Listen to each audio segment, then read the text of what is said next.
Salut les amis! Savez-vous ce qui est caché dans la tête du président Lincoln? Ou dans la gare de Grand Central Terminal à New York?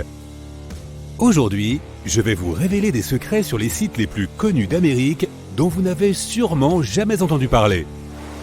Au sein des imposantes faces de granit du mont Rushmore, il y a une chambre cachée à l'intérieur de la tête du président Lincoln. Elle a été construite à l'origine pour abriter des documents importants de l'histoire des États-Unis. Le plan initial était de créer une sculpture beaucoup plus grande, représentant plusieurs moments cruciaux de l'histoire américaine. Malheureusement, la réalisation de ce projet s'est avérée bien trop compliquée, et on lui a préféré une salle des archives. La construction s'est arrêtée pendant de nombreuses années, et la pièce est restée inachevée. Cependant, le projet a été relancé à la fin des années 90 et la chambre a pu être finalisée. La salle cachée raconte l'histoire des États-Unis aux générations futures. Une capsule temporelle de l'histoire américaine. Malheureusement, les touristes ne peuvent pas accéder à la pièce secrète car elle est trop difficile à atteindre. Quiconque traverse le terminal de Grand Central pour attraper son train à l'heure sait que cela nécessite beaucoup d'efforts. Certains Manhattaniens cachés se dépensent également dans un autre coin de la gare. Peu de navetteurs savent que la gare de Grand Central abrite un club de tennis depuis des décennies. Il s'adresse principalement aux amateurs de sport des environs et aux groupes d'entreprises, de sorte que la plupart des gens ne savent même pas qu'il existe. Le Vanderbilt Tennis Club est situé au niveau supérieur et comprend un gymnase complet, un court en dur intérieur de taille normale et même un cours junior. Bien qu'il puisse sembler étrange de s'y inscrire, le club de tennis et le club de fitness sont très populaires parmi les habitants. La majeure partie du bâtiment de la Cour suprême est exactement ce à quoi l'on pourrait s'attendre. Salle d'audience, bureaux et autres espaces de travail généralement ennuyeux. Jusqu'à ce que tu arrives au 5e étage. Le bâtiment dispose d'un terrain de basket caché. Surnommée la plus haute cour du pays, ce terrain est fréquenté par de nombreux employés du building. La pièce était initialement conçue comme un espace de stockage, mais certaines personnes ont commencé à la transformer en un terrain de fortune pour pratiquer leur partie de tennis. La tendance a pris de l'ampleur et finalement, il est devenu le terrain de basket que nous connaissons aujourd'hui. L'un des aspects les plus fascinants des chutes du Niagara est l'utilisation de l'eau qui tombe naturellement pour produire de l'énergie. À plusieurs reprises, les chutes ont été réduites à un mince filet d'eau ou même arrêtées à cause du gel et de la glace. Mais un secret peu connu des chutes est qu'elles peuvent être stoppées. En 1969, le corps des ingénieurs de l'armée des États-Unis l'a fait. Pour produire de l'énergie hydroélectrique, les ingénieurs ont développé des moyens de contrôler le débit et la chute de l'eau afin d'en tirer le meilleur parti. Toute cette eau provoque beaucoup d'érosion, de sorte qu'un petit lifting a été envisagé. Malheureusement, ce plan a quelque peu échoué. Mais cette dame-là n'est pas un échec. Elle est une véritable icône, un symbole d'espoir, l'une des figures les plus reconnaissables au monde, et elle porte des chaussures de taille 879. La Statue de la Liberté est l'une des structures les plus reconnaissables aux États-Unis et dans le monde. En 1886, le monument n'était pas un simple symbole. Pendant 16 ans, la statue a fonctionné comme un phare entièrement opérationnel. Les touristes qui visitent le monument américain peuvent accéder à sa couronne pour avoir une vue imprenable sur la ville. Mais autrefois, il y avait une pièce dans la torche à laquelle on pouvait accéder. Malheureusement, l'échelle menant à cette salle a été endommagée par l'onde de choc d'une explosion proche, rendant la pièce inaccessible de 1916 à aujourd'hui. Et elle n'a plus accueilli aucun visiteur depuis. Lorsque le pont de Brooklyn était en cours de construction, l'ingénieur a fait face à deux problèmes importants. D'une part, la ville n'avait pas assez d'argent pour payer l'ensemble du projet. Et d'autre part, les établissements vinicoles locaux refusaient de déménager loin de la trajectoire de cette construction. L'ingénieur a réussi à trouver une excellente solution à ces deux problèmes. Ils ont aidé à financer le pont en construisant des caves à vin et en les louant aux entreprises locales qui avaient besoin d'un espace de stockage supplémentaire. En fait, cette approche était plutôt géniale pour financer le pont. Aujourd'hui, la ville de New York a repris possession des caves et les a débarrassées de leur fonction originale. À présent, elles demeurent principalement inutilisées et sont remplies d'équipements de maintenance. Disneyland est rapidement devenu l'un des sites les plus célèbres d'Amérique. Les fans inconditionnels peuvent penser qu'ils connaissent tous les secrets du parc, mais il se trouve que certains d'entre eux peuvent même surprendre les habitués du parc. Caché derrière une porte anonyme, dans le New Orleans Square de Disneyland, se trouve un restaurant chic et coûteux appelé le Club 33. Si manger ici figure sur la liste des choses à faire pour tes prochaines vacances, tu ferais mieux d'économiser tout de suite. Le prix d'entrée est un peu élevé, puisqu'il faut débourser environ 25 000 $ pour adhérer, plus une cotisation annuelle de 12 000 $. Si tu te sens mal à l'aise à l'idée de ne jamais faire partie du Club 33, peut-être que cela te remontera le moral.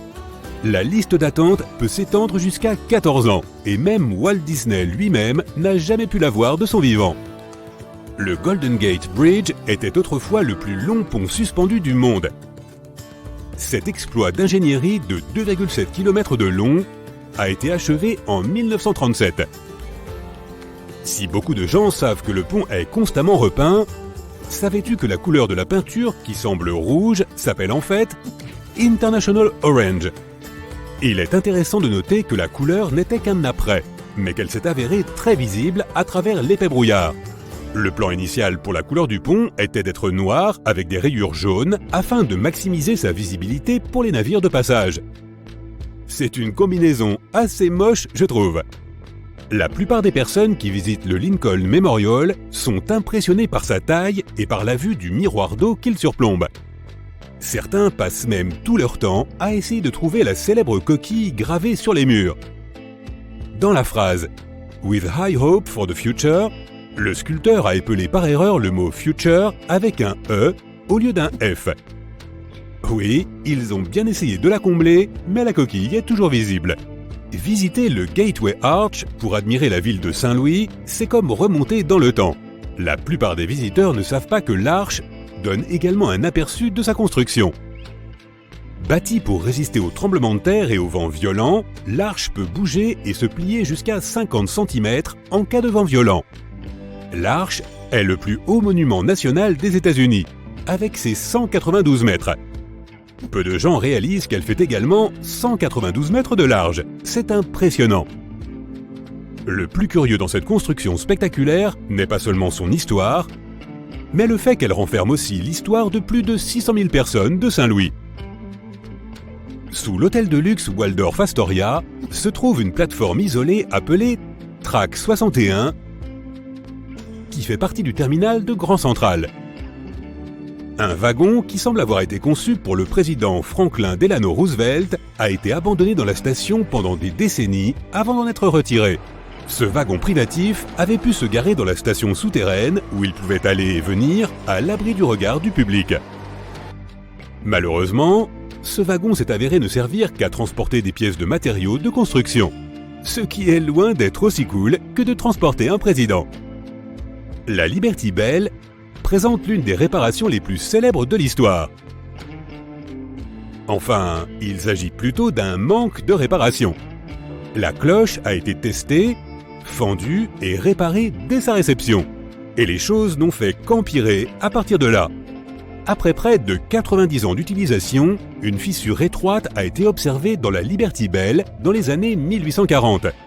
Lorsque la ville de Philadelphie a voulu réparer la cloche en 1846, les métallurgistes ont en fait aggravé la fissure. Des tentatives ont été faites pour réparer la déchirure existante dans la cloche, mais elle s'est ensuite fracturée de manière irrémédiable. Après tout cela, elle a dû être mise hors service pour de bon. La cloche que nous voyons aujourd'hui n'est en fait qu'une réplique.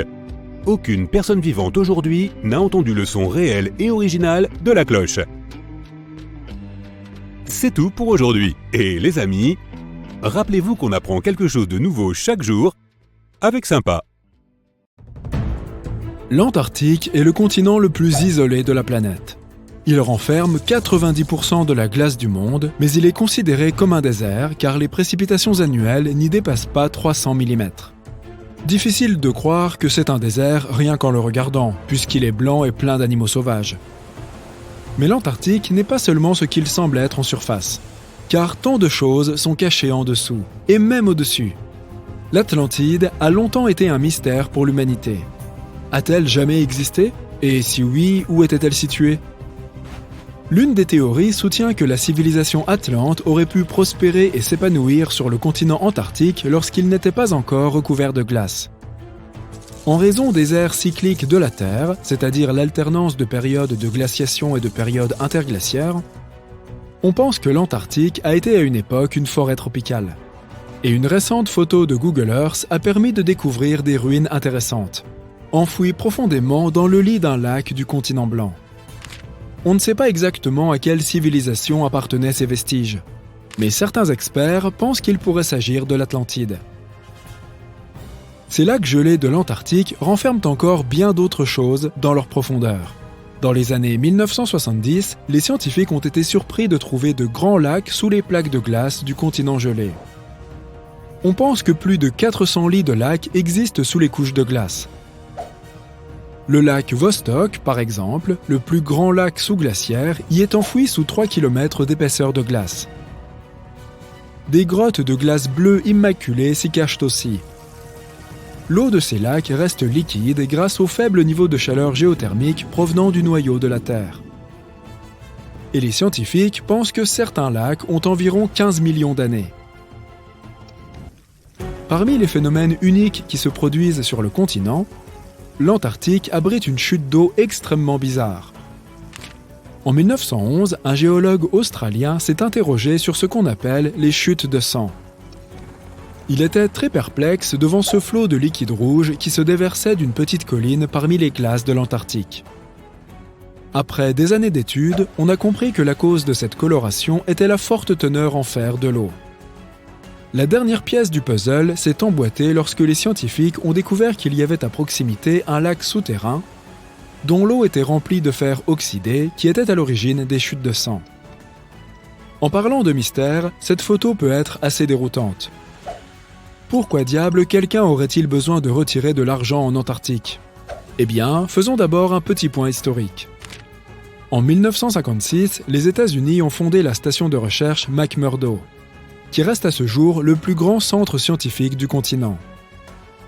Au pic de la saison, la station accueille entre 200 et 1000 scientifiques.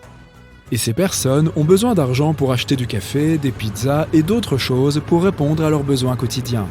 C'est pourquoi la banque Wells Fargo a décidé d'y installer un distributeur de billets. Et ils ont même établi un record du monde Guinness de cette façon. Le distributeur Wells Fargo de la station McMurdo est le plus méridional du monde, ainsi que le plus isolé. Il n'y en a pas d'autre à des milliers de kilomètres à la ronde. Les températures glaciales de l'Antarctique peuvent rendre le continent hostile à la vie humaine. D'ailleurs, l'Antarctique est le continent le plus froid, le plus sec et le plus venteux de notre planète. La température moyenne le long des côtes est d'environ -10 degrés Celsius. Mais si tu t'enfonces dans l'arrière-pays, il fait encore plus froid. L'intérieur du continent peut enregistrer des températures d'environ -57 degrés. Le bon côté des choses, c'est que ces conditions glaciales rendent possible certains phénomènes hypnotiques comme les bulles de glace. Ces bulles gelées à l'intérieur de certains lacs antarctiques sont des bulles de méthane. Le gaz libéré lors de la fonte des glaciers finit par geler pendant sa remontée et donne lieu à ce magnifique spectacle. Il y a quelques années, les scientifiques ont été surpris par un trou géant de la taille des Pays-Bas ou du lac Michigan dans un lac antarctique. Ce genre de trou est appelé polynie et c'est un phénomène naturel sur le continent. Mais celui-ci est le plus grand que les scientifiques aient vu depuis les années 1970. Les polynies sont des trous massifs dans une mer de glace. La plupart d'entre eux apparaissent le long de la côte, mais celui-ci a été découvert dans la mer de Weddell, bien plus loin des côtes. Les scientifiques tentent encore de comprendre comment cela s'est produit et quelles sont ses implications pour le climat de la région. L'une des caractéristiques du continent semble complètement artificielle et a même suscité plusieurs théories concernant ses origines. Cette formation ressemble exactement à d'autres pyramides faites par l'homme, n'est-ce pas? La seule différence est qu'il s'agit en fait d'une formation rocheuse naturelle et qu'elle existe depuis très longtemps. Elle a été découverte pour la première fois lors d'une expédition dans les années 1910 et a été gardée secrète depuis. Elle a été surnommée la pyramide, mais son nom scientifique correct est Nunatak, qui signifie simplement un pic de roche dépassant d'un glacier ou d'une couche de glace. Il existe d'autres pics célèbres qui ressemblent à des pyramides, comme le Cervin en Suisse. Donc non, ce n'est définitivement pas une construction humaine. La liste des découvertes fascinantes sur le continent glacé continue. Alors qu'un programme d'intelligence artificielle analysait un ensemble de données sur l'Antarctique, il est tombé sur une découverte étonnante. Il pourrait y avoir jusqu'à 300 000 météorites non découvertes dans le champ glacé du continent. Des météorites tombent sur le continent depuis des millions d'années. Mais ce n'est qu'il y a 110 ans que la première a été trouvée. Et devine quoi ? Récemment, des chercheurs ont trouvé une météorite martienne en Antarctique de l'Est. C'était la plus grosse trouvée au cours des 25 dernières années et elle pesait environ 75 kg. En général, le feu et la glace sont une combinaison plutôt délicate. Donc, il est peu probable que l'Antarctique abrite un volcan actif, n'est-ce pas ? Et pourtant, si. Le volcan, connu sous le nom de mont Erebus, est le volcan actif le plus au sud du monde. Du magma liquide et de la lave bouillonne depuis des millénaires. En réalité, le mont Erebus est actif depuis plus d'1 million d'années. Et c'est le deuxième plus haut volcan de l'Antarctique avec une hauteur de 3600 mètres. Nous avons déjà mentionné le fait que l'Antarctique n'a pas toujours été glacé. Mais pourrais-tu imaginer une immense forêt tropicale couvrant tout le continent ? Ce n'est pas de la science-fiction, c'était la réalité. Des impressions de feuilles et du bois fossilisé montrent clairement des signes d'arbres tropicaux dans la région. Les recherches sur les fossiles ont également révélé quelque chose de fascinant. L'Antarctique abrite le plus vieux ver du monde. Selon National Geographic, des fossiles trouvés en Antarctique révèlent une espèce de ver disparue depuis longtemps et âgée d'environ 50 millions d'années. Les scientifiques affirment que cette découverte est cruciale pour étudier certaines relations évolutives et que cela n'a été possible que grâce à la congélation de tels échantillons pendant des milliers d'années. L'Antarctique est un continent riche en biodiversité. Les pingouins, les ours polaires et les phoques ne sont que quelques-uns des animaux qui vivent là et dont nous avons connaissance. Mais il existe aussi une espèce de poisson rare et fascinante qui peuple les eaux de l'Antarctique. Connue sous le nom de poisson transparent, cette espèce est aussi bizarre que belle. Ce poisson a dû s'adapter pour survivre aux températures glaciales de l'eau en Antarctique, à tel point qu'il a évolué en un être unique. En plus d'avoir un corps transparent, ce poisson a un sang transparent, ce qui le rend complètement transparent. Et ce, parce qu'il lui manque la protéine hémoglobine qui donne au sang sa couleur rouge. Quand tu penses à l'Antarctique, tu penses probablement aux icebergs, n'est-ce pas ? Voici donc quelques faits amusants à leur sujet. Savais-tu que les icebergs ont une durée de vie d'environ 3000 ans ? Et qu'avec le Groenland, l'Antarctique est l'une des principales sources d'icebergs au monde ? D'autre part, les icebergs peuvent atteindre jusqu'à 210 mètres de profondeur sous la surface de l'eau, et environ 90% du volume d'un iceberg est immergé. D'où l'expression « ce n'est que la partie émergée de l'iceberg ». Il n'y a rien de mieux qu'une tranche de pain grillé avec du beurre pour le petit déjeuner. Mis à part les sundaes au caramel fondu. Si tu trouves que c'est difficile de tartiner ton beurre froid sur ton pain, voici une idée. Utilise une râpe à fromage. Mets de côté la quantité de beurre dont tu as besoin et râpe-le. De cette façon, la quantité de beurre nécessaire se ramollira et il sera plus facile à tartiner. Mais quand même, le caramel fondu. Il existe des pâtes sèches de différentes formes et de différentes tailles pour une raison. Chaque type de pâte se marie à la perfection avec un certain type de sauce. Les conchiglioni, par exemple, sont parfaits avec une sauce plus dense et épaisse. Pourquoi ? Parce que la sauce entre dans les coquillages et rend ainsi le plat plus facile à servir. Les rayures sur les surfaces des pâtes permettent de retenir la sauce.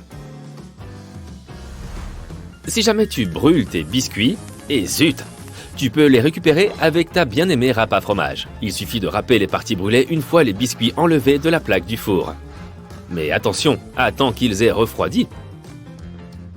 Si jamais en enlevant la partie brûlée tu les abîmes un peu, il suffit de les tremper dans du chocolat fondu. Une fois que le chocolat durcit, tu auras des biscuits parfaits. Mais soyons honnêtes, est-ce que la forme du biscuit a vraiment de l'importance au moment de la dégustation? Je dis ça, je dis rien. Si tu fais des sandwichs avec plein d'ingrédients, mais que tu ne veux pas que le pain ne se ramollisse, il existe une technique pour éviter que cela se produise. Prends les tomates ou les concombres que tu veux mettre dans ton sandwich et place-les entre 2 serviettes en papier pendant 5 minutes. Voilà, tu peux les mettre dans le pain. Assure-toi de tartiner le beurre, le fromage ou les sauces comme la mayo ou le ketchup en premier sur le pain. Cela va en quelque sorte sceller le pain et éviter qu'il ne ramollisse. Certaines personnes pensent qu'il faut enlever ce petit filament blanc qui se trouve à côté du jaune d'œuf avant de le cuire. Je suis là pour te dire que ces filaments s'appellent des chalases. Et il n'y a pas besoin de s'en débarrasser. Ils sont là pour tenir le jaune en place au centre de l'œuf. Les chalases n'ont pas d'incidence sur la consistance et le goût de ta nourriture. C'est toi qui vois si tu veux les enlever ou non. Tu as déjà remarqué que les briques du jus ont 2 languettes sur les côtés? Ce sont en réalité des poignées. Les fabricants ont conçu ces briques de cette façon pour que nous puissions les manipuler plus facilement, sans les écraser et faire sortir le jus. Pas besoin d'être un chef étoilé pour savoir que tu peux utiliser du sucre blanc ou de la cassonade dans toutes tes recettes. Tu t'es déjà demandé quelle était la différence entre les deux? Il s'avère que la seule chose qui les différencie est le mode de production. On ajoute une petite quantité de mélasse dans la cassonade. La mélasse est une sorte de sirop obtenu lors de la transformation de la canne à sucre. C'est ce qui est enlevé en cours de raffinage. C'est de cette façon qu'est produit le sucre blanc. Mais si une certaine quantité de mélasse reste dans le produit final, on obtient de la cassonade. Ce qui a ce goût plus prononcé et cette couleur plus foncée. C'est une bonne chose. Tu peux mettre plein de choses dans ton lave-vaisselle, pas seulement des assiettes et des couverts. Par exemple, tu peux y laver tes gants de cuisine en silicone, les pommeaux de certains appareils électroménagers comme ceux de ton four ou de ta plaque de cuisson. Certaines éponges et autres serviettes réutilisables aussi peuvent être lavées au lave-vaisselle. En parlant de produits ménagers pour la cuisine, tu peux faire plein de choses avec le liquide vaisselle. Tu peux nettoyer ton mobilier de jardin, par exemple. Ajoute un peu de liquide vaisselle dans de l'eau chaude et utilise ce mélange pour frotter tous tes meubles de jardin avec un morceau de tissu. Rince-les avec ton tuyau d'arrosage. Tu peux aussi utiliser ton liquide vaisselle pour enlever les taches de gras de tes vêtements, les taches de sauce des pâtes, d'assaisonnement de salade. Ça nous arrive à tous de louper notre bouche. Mets un peu de liquide vaisselle sur la tache et rince à l'eau. Pour les vêtements clairs, il vaut mieux utiliser du liquide non coloré. Pour les taches les plus tenaces, laisse agir le liquide vaisselle pendant quelques minutes, puis mets le vêtement à la machine comme d'habitude. Et achète-toi un biberon peut-être aussi. Si tu n'as toujours pas trouvé de technique qui te convient pour organiser ta garde-robe et que tu es envahi par les piles de vêtements, il existe un truc simple qui peut peut-être fonctionner. C'est la technique 1 de plus, 1 de moins. Pour chaque vêtement que tu achètes, tu dois te débarrasser d'un vieux vêtement. Tu désencombreras régulièrement ton armoire. Pour trouver les choses plus facilement, bonne chance, laisse les vêtements que tu utilises le plus souvent au niveau de tes yeux. Tu pourras les trouver plus facilement et les sortir de l'armoire rapidement. Les vêtements que tu utilises moins souvent, comme les vêtements de soirée par exemple, peuvent être rangés sous ou au-dessus du niveau de tes yeux. Les vieilles boîtes en étain peuvent se révéler très utiles. Si tu y colles des aimants très puissants à l'intérieur, elles peuvent servir de récipients aimantés. Tu peux y ranger tout plein d'objets comme des pinces de cuisine, des cuillères à glace ou même des couverts. Tu peux les placer sur n'importe quelle surface métallique, comme la porte de ton frigo. Elles iront très bien avec le reste de tes aimants. Au fond de ta buanderie, tu possèdes un outil indispensable pour ramasser les poils d'animaux. Ça marche même mieux que les rouleaux adhésifs. Il s'agit des lingettes pour sèche-linge. Une seule de ces lingettes et un peu d'huile de coude et le tour est joué. Plus de poils de médor partout. Ça fonctionne sur toutes les surfaces, mais c'est particulièrement efficace sur les meubles rembourrés. Si tu ne veux pas que tes portes grincent à chaque fois que tu entres dans une pièce, prends une savonnette et frotte-la directement sur les charnières. Ça ne fonctionne que quelques temps par contre, mais ça fera l'affaire jusqu'à ce que tu ailles dans un magasin de bricolage. Pour acheter du lubrifiant par exemple? Tu as déjà remarqué que dans certains ascenseurs, il y a une étoile à côté de tel ou tel étage? Et non, ce n'est pas fait pour indiquer l'étage de mon bureau. Elle sert à indiquer la sortie la plus proche, et elle n'est pas toujours au premier étage. Elle est plutôt à l'étage le plus proche de la rue. Tu t'es déjà demandé pourquoi les panneaux stop sont rouges? Il y a quelque temps, il n'y avait pas de couleur spécifique. Avant 1920, il n'y avait même pas de forme standard. En 1922, quelqu'un a eu l'idée d'imposer l'octogone. Mais au départ, ces panneaux étaient jaunes. Le rouge pâlissait trop vite à cause de l'exposition au soleil. Le jaune était la meilleure option.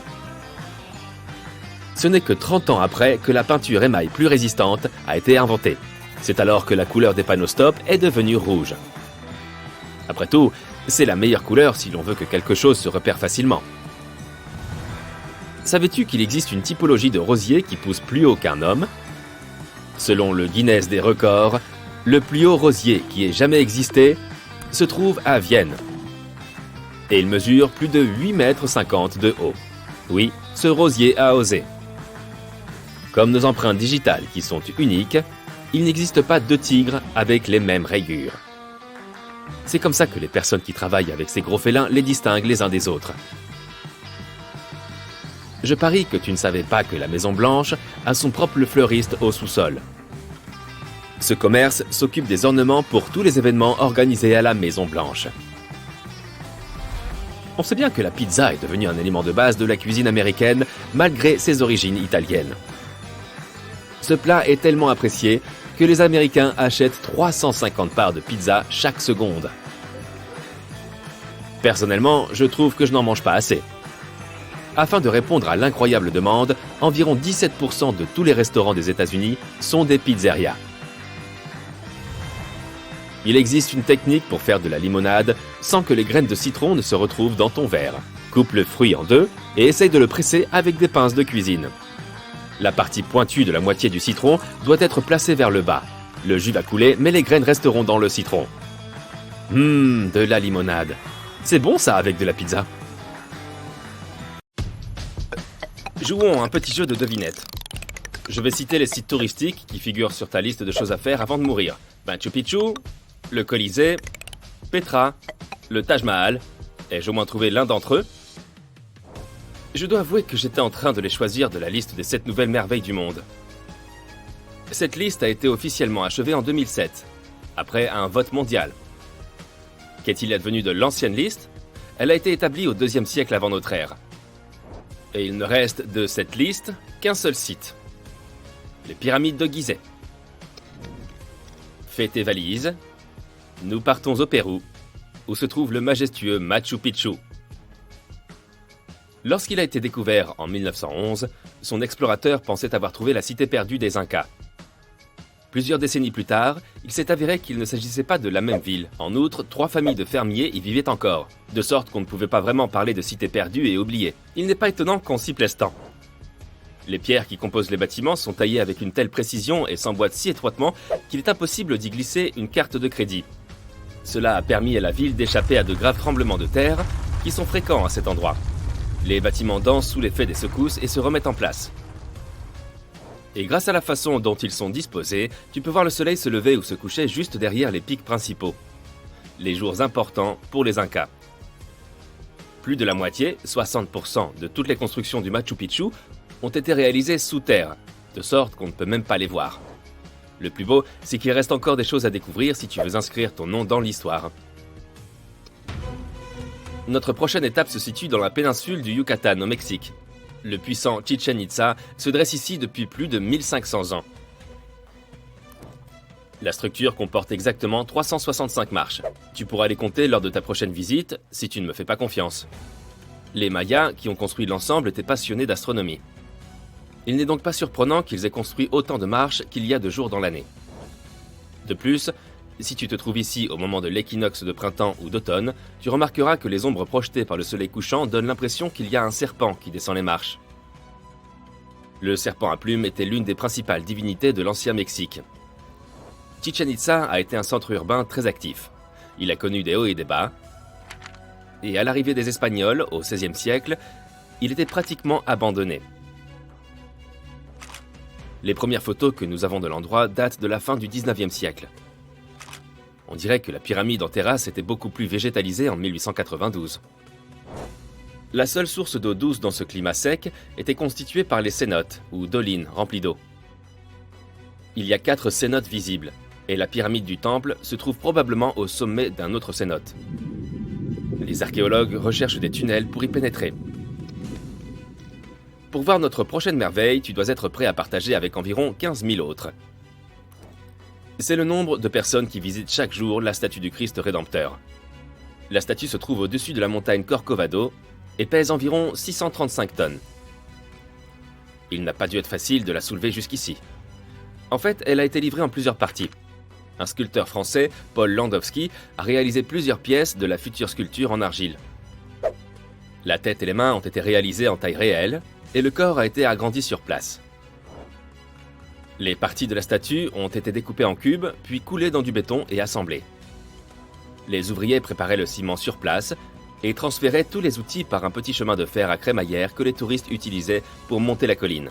La statue est la meilleure preuve que la foudre frappe plus d'une fois au même endroit. C'est sans doute à cause de sa position au sommet de la montagne que ses doigts, sa tête et ses sourcils ont été endommagés par les tempêtes. Il est temps de passer à autre chose. Cette fois, nous allons à Agra, en Inde. Oui, pour voir le Taj Mahal. Cette belle construction rose. Attends, elle n'a pas toujours été blanche?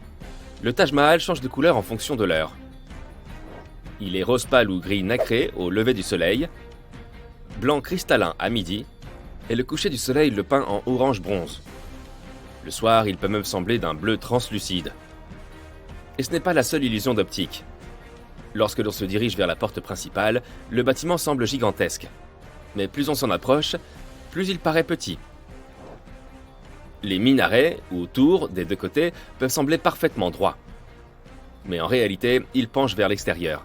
C'est une question d'équilibre esthétique, mais aussi pour éviter que les tours ne tombent sur le bâtiment principal en cas de tremblement de terre.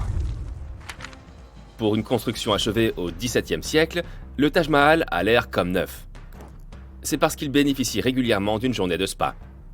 On lui applique un véritable masque de boue pour le visage, qui est une recette traditionnelle pour conserver son éclat. J'ai un petit creux à cause de tous ces voyages. Et si on allait en Italie manger des pâtes? Je plaisante. La vraie raison serait de voir le Colisée, bien sûr. Son nom d'origine était l'amphithéâtre Flavien, car il a été construit par la dynastie des Flaviens. Le nouveau nom vient probablement de la statue colossale en bronze de l'empereur Néron qui se trouvait autrefois à côté de l'édifice. Le molosse de la statue était le colosse de Rhodes. Au cours de ses presque 2000 ans d'existence, le Colisée a subi au moins 3 grands incendies et 4 tremblements de terre. Il a été endommagé, réparé et reconstruit à de nombreuses reprises. L'impressionnante construction accueillait autrefois jusqu'à 80 000 spectateurs. Ce qu'ils ont vu n'était pas nécessairement aussi cruel que Hollywood nous l'a fait croire. La plupart des combats de gladiateurs étaient soumis à des règles strictes. Parfois, le public se lassait du spectacle et les participants sortaient de l'arène. Lorsque le Colisée a cessé d'être une arène pour ses spectacles effrayants, il a servi de cimetière, de lieu de culte, de logement, d'atelier pour les artisans et les marchands, de siège d'un ordre religieux et de château fortifié. Aujourd'hui, il est ouvert au public et tu peux découvrir son labyrinthe souterrain. Es-tu prêt pour la prochaine merveille? Il s'agit de la cité perdue de Petra, ou plutôt la ville redécouverte, qui était autrefois très riche et dynamique, puis a été abandonnée et retrouvée en 1812. La ville entière est faite de grès, et bien qu'elle soit située dans le désert, elle a connu des pluies assez fortes. Malgré tout, elle a perduré pendant 2000 ans grâce à des ouvriers très qualifiés. Le balayage laser moderne a montré qu'ils ont placé des marches géantes dans la montagne pour vérifier la qualité de la roche et tailler les bâtiments sans risquer leur vie. Et comment les hommes ont-ils survécu dans ce désert sans eau? Les Nabatéens, qui vivaient ici, ont mis au point tout un système de conduits, de barrages et de citernes, pour s'assurer d'avoir assez de liquide vital pour toute l'année. Si tu es en mode Indiana Jones, il te reste encore beaucoup à découvrir à Petra. Les archéologues estiment que nous ne connaissons aujourd'hui que 15% de la ville, et que le reste est encore caché sous terre. Terminons notre visite par le plus grand ouvrage construit par l'homme au monde. Oui, il s'agit de la Grande Muraille de Chine. Elle s'étend sur plus de 21 196 km, de la mer de Bohai à l'est jusqu'au désert de Gobi à l'ouest. Mais ne te fie pas aux mythes populaires, tu ne verras pas vraiment la muraille depuis la Lune. Il a fallu plus de 2000 ans pour l'achever, et une bonne quantité de matériaux de construction, principalement des briques et des blocs de pierre taillés. As-tu déjà gravé ton nom sur un arbre ou pire encore sur un lieu célèbre? Ne t'inquiète pas, je ne le dirai à personne. Les gens qui ont construit le mur ont fait de même. Certaines des briques, qui datent essentiellement de la dynastie Ming, comportent des données telles que le lieu de production, le nom de la famille de la brique et les responsables. Il s'agit d'une forme de contrôle de la qualité. Si quelque chose arrivait à l'une des briques, il serait facile de trouver le responsable. Tu es en train d'essayer un jean, une robe ou une veste et tu t'apprêtes à enfoncer ta main dans la poche quand soudain, tu réalises que c'est impossible. Il n'y a pas de poche du tout. Mais pourquoi coudre des poches dans lesquelles on ne peut rien mettre? Tu peux maintenant ramasser ton iPhone par terre. Eh bien, la raison est très simple. Ajouter des poches sur certains vêtements pourrait nuire à la coupe qu'on leur a donnée initialement. Elles peuvent les déformer dans l'entrepôt ou sur le présentoir du détaillant. La solution? Se débarrasser des poches aux endroits clés. De plus, les fausses poches coûtent bien moins cher et elles ne se distendent pas.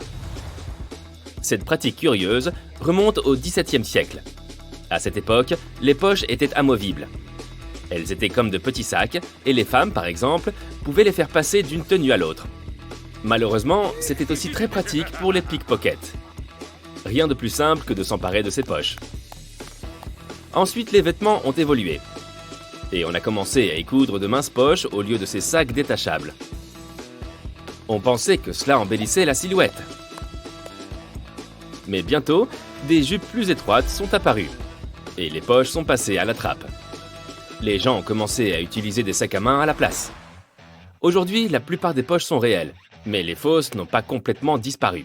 Alors, comment s'assurer que notre vêtement possède bien une poche et qu'on n'y trouvera pas qu'un simple trou en y mettant la main? Tout d'abord, jette un coup d'œil à la couture le long du bord de la poche, là où elle est censée s'ouvrir. Si tu vois un seul fil lâche, coupe-en un bout et commence à tirer doucement. Si la poche est réelle, le fil sortira facilement. Mais si la couture ne bouge pas, il est fort probable qu'il s'agisse d'une fausse poche. Dans ce cas, laisse tomber. Voyons maintenant quels autres objets du quotidien recèlent un petit secret. Par exemple, ces lignes sur certaines variétés de chips. Elles aident à répartir les épices et les assaisonnements. En gros, toutes ces substances qui donnent leur goût à tes chips sont retenues entre ces lignes. Et puis, elles les rendent plus croustillantes. Les surligneurs sont remplis d'une encre fluorescente semi-transparente qui brille sous une faible lumière. Les teintes jaune et vert clair sont les plus populaires, car elles permettent de voir le texte quand tu fais une photocopie en noir et blanc. Les photocopieuses ne détectent pas ces couleurs et la page reste nette. Autrefois, il y avait un problème avec les jeans. Les ouvriers et les mineurs, qui furent les premiers à en porter, les maltraitaient souvent pendant leur travail. Et les coutures ne résistaient pas et se déchiraient. De minuscules rivets en métal furent donc ajoutés pour renforcer ce vêtement si populaire. La plupart des fermetures éclairs en métal se bloquent automatiquement. C'est pourquoi tu ne dois pas laisser la tirette pointée vers le haut. Lorsque tu la ramènes vers le bas, elle se verrouille, en quelque sorte. Ceci grâce à de petites rainures cachées sous la tirette. Maintenant, parlons de ces lignes horizontales sur les bouteilles en plastique. C'est grâce à elles que les bouteilles tiennent debout. Certaines bouteilles sont fabriquées en plastique souple. Sans ces lignes, elles se déformeraient. Elles seraient toutes tordues et pourraient même se casser. La mousse de bain ne sert pas seulement à s'amuser ou à parfumer l'eau. Elle sert aussi à réguler la température. Les bulles retiennent la chaleur et tu peux profiter de ton bain plus longtemps. Avec ou sans canard en plastique. As-tu remarqué cette couche de liquide transparent dans les stylos à encre gel? C'est ce qu'on appelle le liquide de suivi ou le liquide d'arrêt. Le gel de ces stylos contient des particules de pigments dissoutes dans une solution de polymère. Le gel doit être assez épais pour maintenir les particules en suspension, mais aussi assez fluide pour s'écouler d'abord sur la bille, puis sur le papier. Le liquide d'arrêt empêche le gel de s'évaporer ou de s'écouler. Sans ce fluide transparent, ton stylo à encre gel n'écrirait pas. Le fluide est fixe et ne se dissout pas avec le gel. Il ne se déplace pas vers l'arrière et ne s'écoule pas du stylo. Les trous au bas de tes écouteurs permettent à l'air de circuler et de traverser les haut-parleurs. Cela permet d'augmenter les basses fréquences, ce qui améliore la qualité des sons graves. Et la qualité du son en général en est améliorée. Certains récipients de lait en plastique ont des creux sur le côté. C'est qu'ils n'arrêtent pas de se cogner partout. Ces creux ont plusieurs fonctions. Tout d'abord, lorsque le lait se périme, cela provoque généralement un gonflement et une augmentation de la pression à l'intérieur du récipient. C'est à ce moment-là que le creux est utile. Il enfle et empêche le récipient d'éclater. En outre, si tu décides de congeler ton lait, il se dilatera comme n'importe quel autre liquide. Et ce creux se gonflera et ta bouteille de lait restera intacte dans ton congélateur. Une bonne chose. Les hublots des avions ont des bords arrondis et c'est très important pour la sécurité. Cela permet d'éviter les accidents. Les points faibles sont généralement situés dans les coins. Si les hublots d'avion étaient carrés ou rectangulaires, ils auraient donc 4 points faibles. Avec la pression, ça pourrait être catastrophique. Si tu regardes attentivement les câbles aériens des tramways, tu verras qu'ils zigzaguent au lieu de courir en ligne droite. Tous les tramways ont des pantographes sur leur toit. La partie supérieure du pantographe s'use progressivement au contact du câble, et à terme, il doit être remplacé. Pour qu'il s'use uniformément, les câbles ne suivent donc pas une ligne droite, mais en zigzag. Le tramway avance, et son pantographe s'use plus lentement. Tu t'es peut-être déjà demandé pourquoi certains bidons d'essence ont 2 trous avec des bouchons, un grand et un plus petit. Avant, je croyais que le petit trou servait à verser le liquide dans un petit récipient. Mais je me trompais. Et c'est très rare. En réalité, il faut le déboucher avant de verser ton essence par le grand trou. Tu éviteras ainsi qu'il ne glougloute et ne se répande par terre par accident. La plupart des boutonnières d'une chemise sont verticales. Mais celles du haut, et parfois du bas, sont horizontales. La raison en est simple. Ces 2 boutons glissent plus souvent que les autres. Heureusement, les fabricants ont trouvé une solution pour empêcher ces boutons de glisser. Les boutonnières horizontales. Quelle ingéniosité! Les boutons se défont moins souvent dans ce type de boutonnière. Les sachets de sucre ou de sel sont plus faciles à ouvrir qu'on ne le pense. Il n'est pas nécessaire d'arracher l'une des extrémités. La bonne méthode consiste en fait à les déchirer par le milieu. Certaines bottes sont munies de boucles au-dessus du talon. Elles te servent à enfiler tes chaussures plus facilement. Il suffit de tirer sur la boucle pendant que tu pousses ton talon dans la botte. Tu peux aussi utiliser ces boucles pour accrocher tes chaussures lorsqu'elles sont sales ou lorsque tu veux les faire sécher après lavage. Tu peux aussi faire passer tes lacets dans la boucle si tu veux les attacher autour de ta cheville. Lorsque tu es dans un avion, tu remarqueras peut-être un petit triangle au-dessus de ton siège. Ces triangles indiquent au personnel de bord les meilleurs endroits pour vérifier les volets de l'avion à travers le hublot. On n'est jamais trop en sécurité. Si tes chaussures sont vraiment trop glissantes, il te suffit de prendre un peu de papier de verre et de le frotter sur tes semelles. Elles accrocheront mieux et tu pourras les porter quand il pleut. Mais attention à ne pas trop les poncer. Tes pieds pourraient prendre l'eau. Si tu perces quelques trous au fond de ta poubelle, il te sera plus facile de placer et de sortir tes sacs.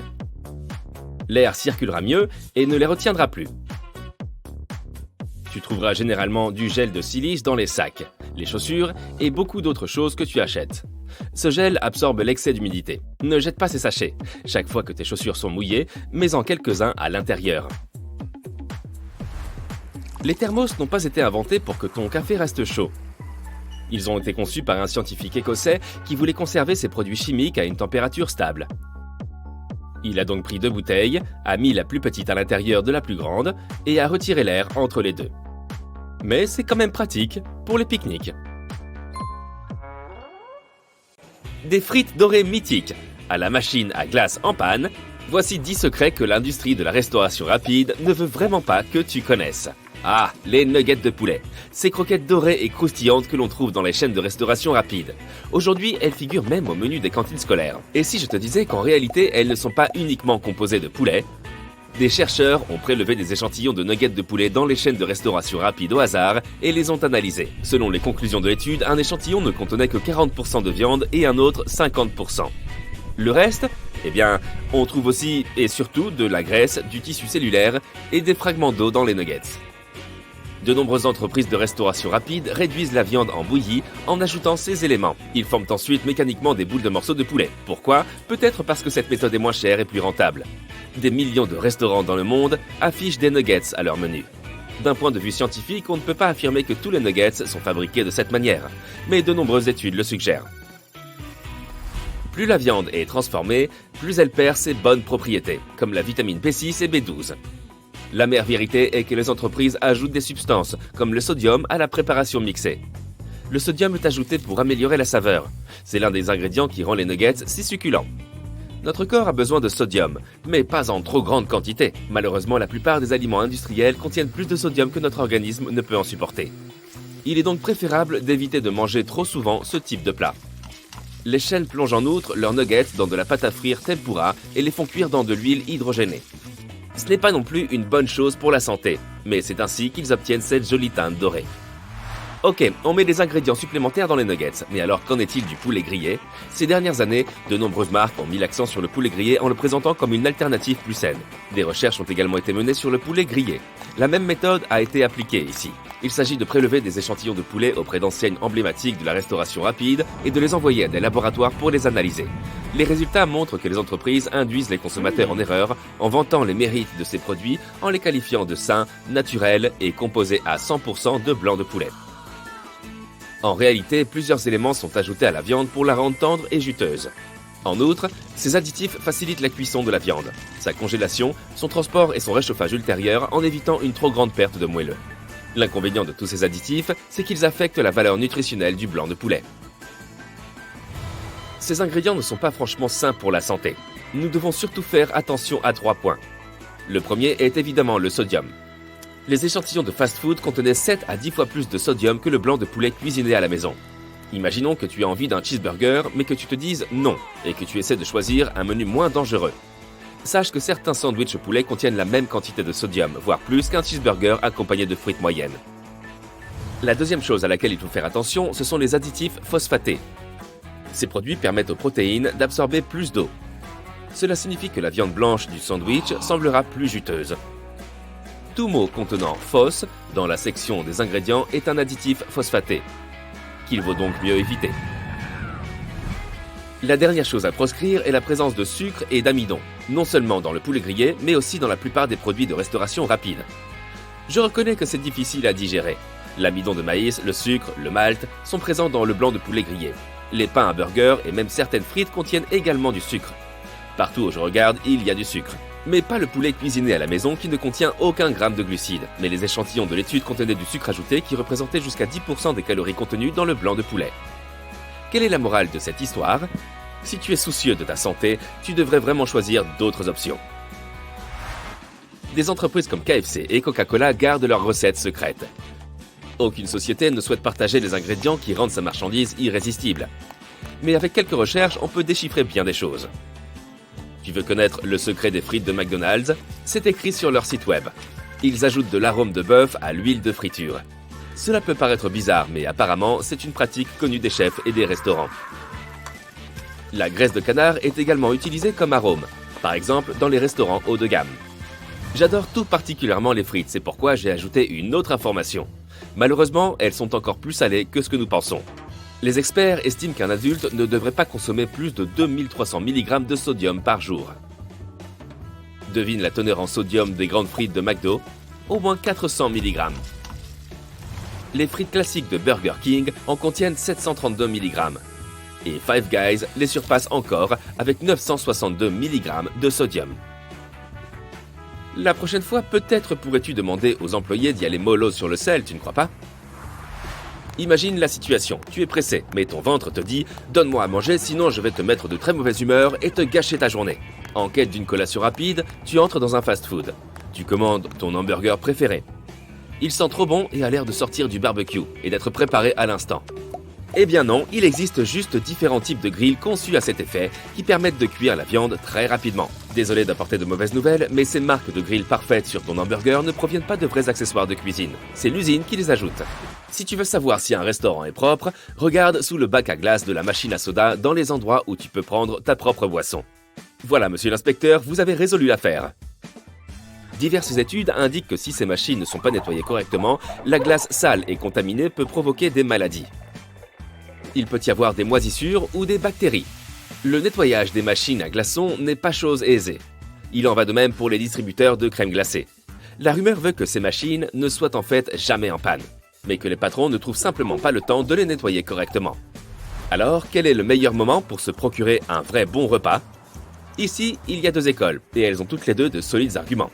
La première recommande d'éviter de commander de la nourriture grillée dans les chaînes entre 19h et minuit. De nombreux anciens employés racontent qu'ils ont parfois préparé des tacos ou des hot dogs vers 4h ou 5h du matin, mais qu'ils ont attendu jusqu'à minuit pour les servir. Ce n'est pas très sain. L'autre groupe affirme qu'il est préférable de commander entre 11h et 13h, ou entre 18h et 20h pour obtenir le repas le plus frais possible. Comme ce sera à l'heure du déjeuner et du dîner, il y aura du passage et on pourra obtenir une nourriture convenable. Les entreprises de restauration rapide ont mis au point des techniques de marketing, de design et de psychologie pour nous attirer et nous inciter à commander. Toutefois, ils ne veulent pas non plus que les clients restent à l'intérieur trop longtemps. Si on mangeait dans une ambiance tamisée, à la lumière des bougies, on prendrait le temps de déguster.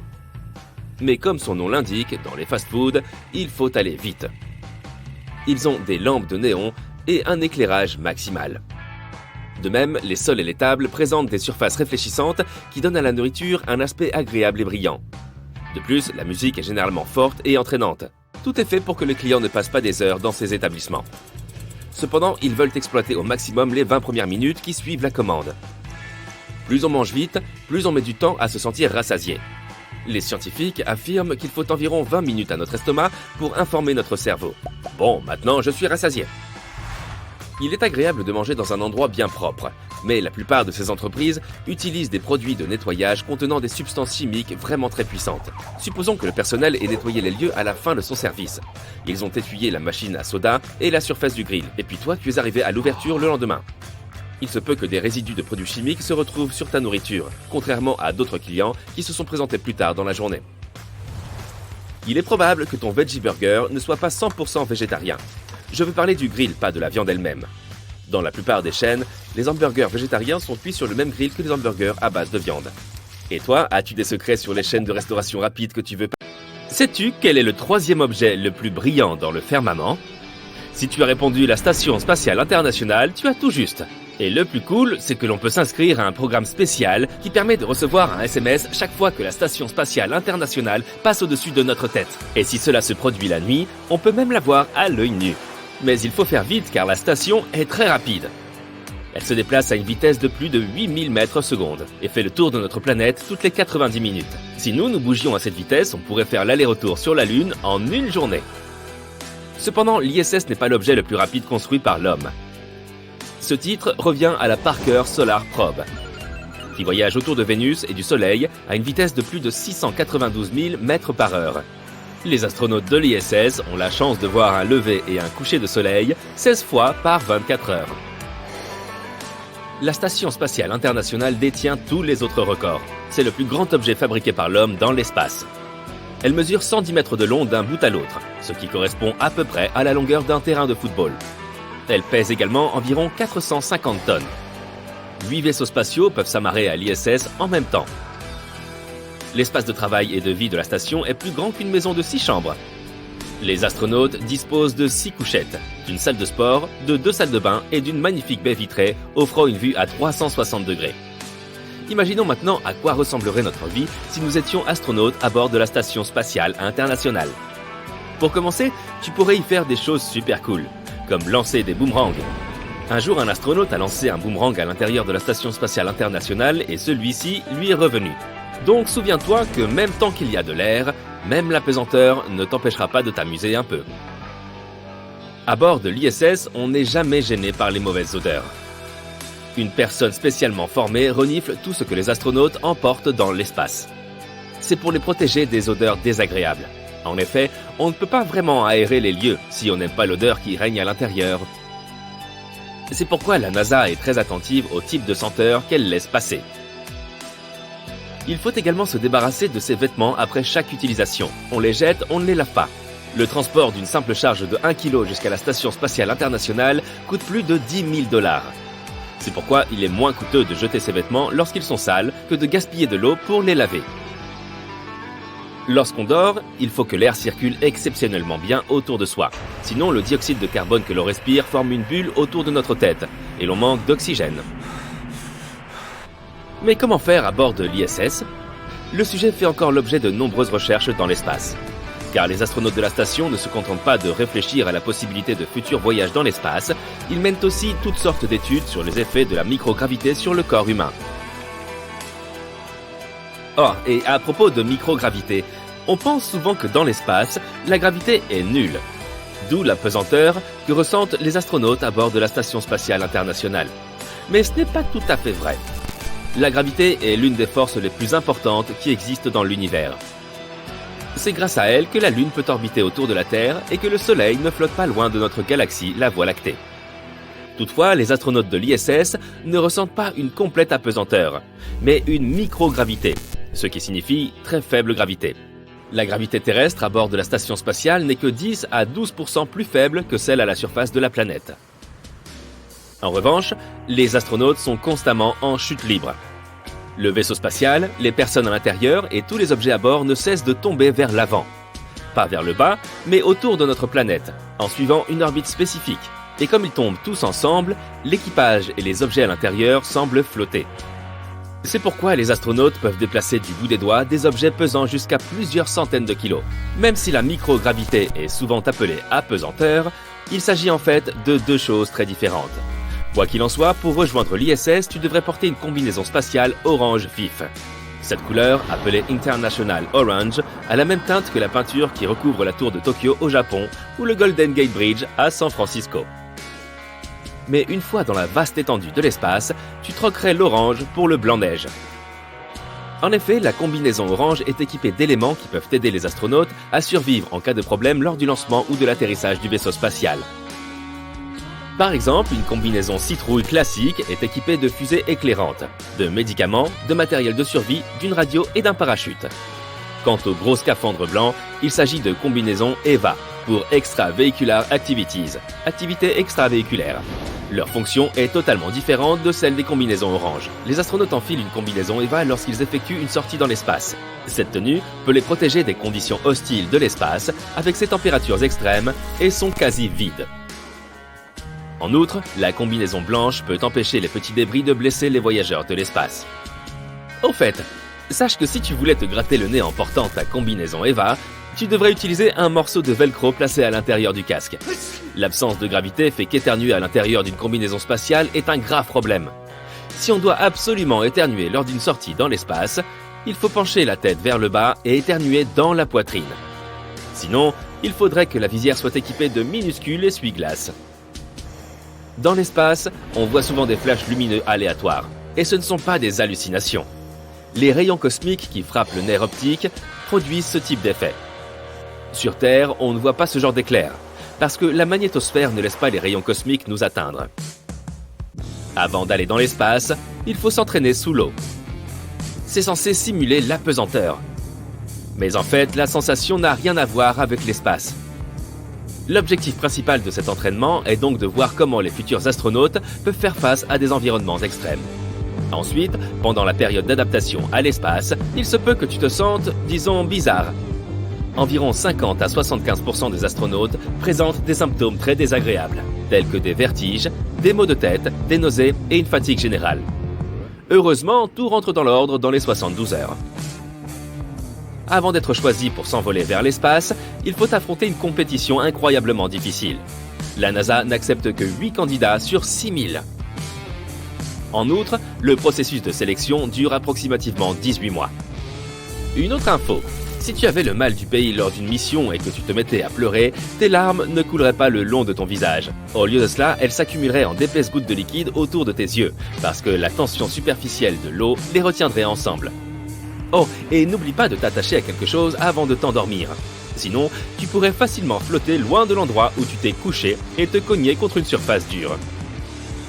C'est pourquoi les astronautes se reposent généralement dans des sacs de couchage, dans une petite cabine d'équipage. Autre problème à résoudre, prendre une douche dans les conditions de microgravité. La tâche n'est vraiment pas aisée. Les astronautes prennent une douche dans un cylindre fermé qui empêche l'eau de flotter.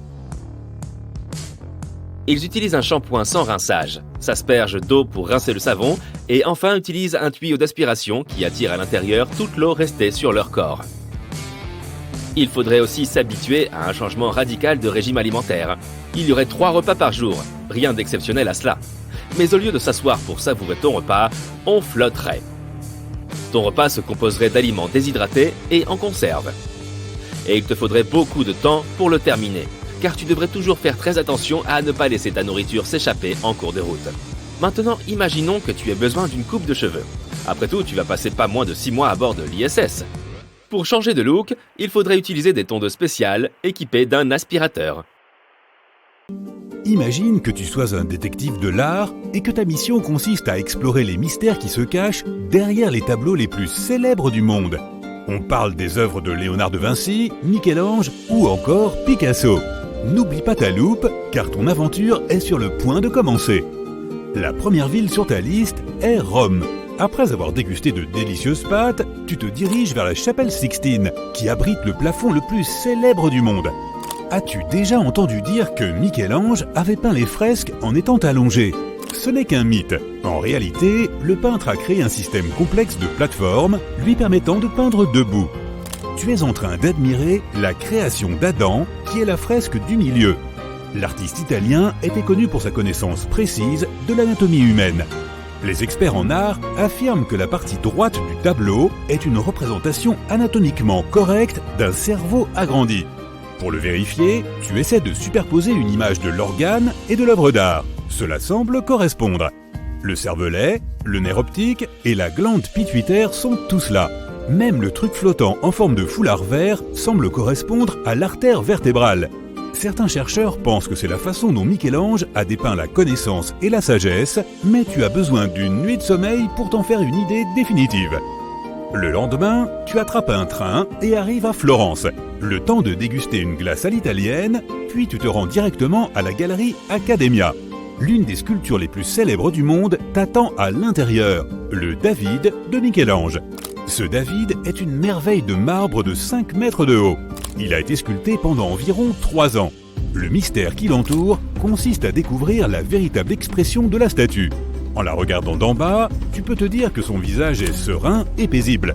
Mais les historiens de l'art affirment que cette œuvre a été largement incomprise. Apparemment, son corps cache une histoire très différente. Regarde de plus près et tu remarqueras que ses sourcils sont froncés et que les veines de ses bras sont saillantes. Il n'a pas l'air si détendu après tout, n'est-ce pas ? L'idée de Michel-Ange était de représenter David juste avant une confrontation importante. Alors peut-être n'était-il pas si serein que ça. L'Italie est si riche en œuvres d'art que tu ne peux pas partir tout de suite. Tu es toujours à Florence et tu visites maintenant la célèbre Galerie des Offices. De nombreux tableaux célèbres sont hébergés dans ce musée. Mais celui qui t'intéresse plus particulièrement est le Printemps de Botticelli. Cette œuvre d'art a été enveloppée de mystère dès le départ. Les experts ne savent pas dire l'année exacte où elle a été commandée. Elle est restée sans titre pendant des années, jusqu'à ce que le peintre Giorgio Vasari lui trouve enfin un nom. Habituellement, lorsque les critiques et le public admirent cette peinture, ils se concentrent sur les personnages au premier plan. Mais dans ce cas, le véritable travail réside dans le fait que Botticelli a peint plus de 46 espèces végétales différentes avec une précision presque photographique. Et dans l'ensemble du tableau, ces figures végétales sont répétées plus de 200 fois. Incroyable! Ces journées de visite ont été bien remplies, n'est-ce pas? Tu es prêt à continuer? Tu sautes dans un avion et tu arrives à Paris, la ville des Lumières, de l'amour et de la célèbre Joconde. Tu traverses le musée du Louvre et tu arrives devant le chef-d'œuvre de Léonard de Vinci. Il existe de nombreuses théories concernant cette œuvre d'art et tu te plonges dans certaines d'entre elles. Des arguments solides ont été avancés pour dire que la Joconde pourrait être un autoportrait du peintre lui-même. Les historiens ont minutieusement comparé son visage à celui de Mona Lisa et ils sont étonnamment similaires. Et puis il y a la théorie du sourire en coin. Le dentiste et expert en art Joseph Bartowski prétend avoir découvert le secret du rictus de Mona Lisa. Il dit que son expression faciale serrée est l'indication typique d'une personne qui a perdu ses dents de devant. En 2010, le Comité italien pour le patrimoine culturel a également découvert une collection de symboles cachés dans le tableau. Ceux-ci ne sont visibles qu'avec des lunettes grossissantes high-tech, mais elles ont révélé que Léonard de Vinci avait inscrit un LV à l'intérieur de l'œil droit de Mona Lisa. Les experts pensent qu'il s'agit de la signature du peintre, mais les autres symboles, un CE dans l'œil gauche et un 72 dans l'arche du pont en arrière-plan, sont encore non élucidés. Bon, ça fait beaucoup de découvertes d'un coup. Bien sûr, à la fin de ta visite, n'oublie pas de tester si ces yeux te suivent vraiment. Maintenant, tu te rends à Amsterdam pour visiter le Rijksmuseum. Tu es venu pour voir un tableau spécifique de Rembrandt qui cache une histoire mystérieuse. La Ronde de nuit est l'un des tableaux les plus célèbres du peintre flamand, mais les experts affirment que le nom du tableau ne correspond pas à son contenu. Regardons cela de plus près. Le tableau représente un grand groupe prêt à s'embarquer pour une mission. La technique de Rembrandt s'appelle le clair-obscur et met en évidence le contraste entre l'ombre et la lumière. Jusqu'en 1947, les critiques d'art pensaient que le peintre dépeignait une scène de nuit. Mais lorsque le tableau a été débarrassé d'une épaisse couche de poussière, il est apparu clairement que la scène se passait en plein jour, avec le soleil qui tombe du coin supérieur gauche. Il est désormais trop tard pour changer son nom en Ronde de jour. Pendant ton séjour à Amsterdam, tu visites aussi un musée dédié à l'art de Vincent van Gogh. Savais-tu qu'il a peint plus de 900 tableaux pendant une période de seulement 10 ans? Quoi qu'il en soit, le musée Van Gogh abrite la plus grande collection de peintures de tournesol que tu verras probablement de ta vie. En fait, presque toutes les peintures de Van Gogh présentent des teintes jaunes dominantes. Cette particularité de son art est peut-être le résultat de sa façon de voir le monde. Certains experts en art ont émis l'hypothèse que l'un des médicaments de Van Gogh a modifié sa perception des couleurs, lui faisant voir plus de jaune autour de lui. Bon, notre voyage continue. Le prochain arrêt sur ta liste est le Royaume-Uni, direction la National Gallery. Tu pourrais passer des heures à admirer le tableau Les époux Arnolfini de Jan van Eyck et ne rien voir qui sorte de l'ordinaire. Au premier plan, un couple se tient la main et regarde fixement le spectateur. Mais si tu zoomes sur le miroir accroché au mur, tu verras deux autres personnes dans la pièce. Les experts en art disent que le personnage masculin du tableau a les mains levées pour saluer ces deux personnes vues dans le miroir et que l'un des personnages est Van Eyck lui-même. Et ce n'est pas le seul filigrane que le peintre ait laissé. Au-dessus du miroir, tu verras sa flamboyante signature « Jan van Eyck était ici, 1434 ». En parlant de peintres qui laissent des indices de leur propre présence, le Caravage, le célèbre peintre italien de la Renaissance, a laissé un petit œuf de Pâques dans l'un de ses célèbres tableaux, Bacchus. Celui-ci est un peu difficile à repérer. Dans la carafe à moitié remplie, dans le coin inférieur gauche du tableau, il y a un minuscule autoportrait du peintre lui-même caché dans le liquide. Pour voir l'image clairement, il faut l'aide d'une technologie sophistiquée ou au moins une loupe très efficace. Mais il est bien là, un personnage masculin, alias le Caravage, avec un pinceau à la main. Fait amusant, le minuscule autoportrait a été remarqué pour la première fois en 1922, plus de 300 ans après que le tableau ait été achevé. Mais il a été ignoré en raison de sa mauvaise conservation. Pour conclure ton voyage, tu t'envoles outre-Atlantique jusqu'à Chicago. L'énorme collection de l'Art Institute abrite un tableau bien connu de Pablo Picasso, le vieux guitariste. Le secret de cette peinture est si bien caché qu'il faut aussi l'aide d'appareils à rayons X et de technologies super sophistiquées. Mais les résultats en valent la peine. Les relevés montrent que Picasso a peint le vieux guitariste par-dessus un autre tableau inachevé. On peut clairement voir les contours et les formes d'une silhouette féminine à moitié dessinée que Picasso a abandonnée au milieu de son travail. Les artistes émergents de l'époque utilisaient assez souvent cette façon d'économiser de l'argent car les toiles étaient chères. Et voilà pour ce tour du monde des œuvres d'art. Fatigant, n'est-ce pas? Alors repose-toi un peu, Sherlock Holmes.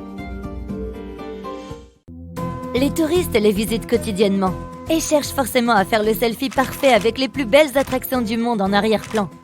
Mais je suis sûre que tu ne connais pas les petits secrets que cachent certains de ces lieux. Je te promets qu'aujourd'hui, tu vas découvrir ces monuments célèbres d'un autre œil. Savais-tu que la Statue de la Liberté a un deuxième nom? C'est la liberté éclairant le monde. Et sais-tu ce qui est caché dans une boîte sous la statue, juste là? Cette énorme structure veille sur l'entrée du port de New York et accueille les voyageurs du monde entier. On le sait, oui, mais il y a beaucoup de choses sur cette belle dame qui pourraient te surprendre. Conçue par le sculpteur Frédéric Bartholdi, Elle a été offerte par la France aux États-Unis en 1884. C'est un beau cadeau, mais il y a un hic. Une fois construite et beaucoup trop grande pour être déplacée, elle a été entièrement démontée, emballée dans 200 caisses et expédiée de l'autre côté de l'océan. Puis, des ouvriers l'ont remontée à New York comme un puzzle géant en 3D. Et bien que beaucoup supposent que la statue est faite en pierre, eh bien, ce n'est pas le cas. L'extérieur est en fait constitué de fines feuilles de métal. À l'origine, Bartholdi voulait que ces feuilles soient en or pur, afin de créer un spectacle vraiment impressionnant. Mais avec 93 mètres de haut, le coût aurait été trop important. Il a donc opté pour le cuivre, un matériau moins cher. Seul inconvénient, le cuivre devient vert avec le temps. Lorsque le métal entre en contact avec l'oxygène, il se produit une réaction chimique appelée oxydation. La Statue de la Liberté avait à l'origine la couleur d'une pièce toute neuve. Pas aussi impressionnant que l'or, mais assez spectaculaire. Pendant 25 ans, elle est passée à un brun plus foncé, puis a lentement perdu sa couleur pour devenir le vert clair qu'elle est aujourd'hui. Comme la statue est creuse, tu peux entrer à l'intérieur et marcher dans sa tête. Cependant, j'espère que tu as fait de l'exercice. Tu dois monter 354 marches pour arriver à la couronne. Bien qu'initialement ouverte aux visiteurs, la torche est désormais interdite d'accès. Elle a été endommagée en 1916 et est restée fermée depuis.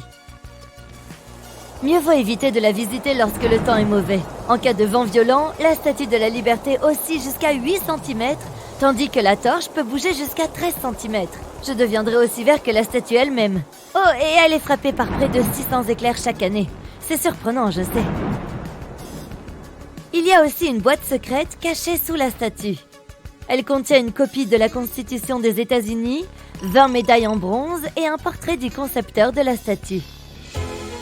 Un autre monument bien connu nous emmène de l'autre côté de l'océan Atlantique, à Paris, en France.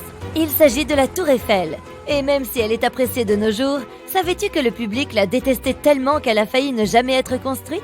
Ou que l'ingénieur a ajouté un étage spécial rien que pour lui lorsque la tour a été construite?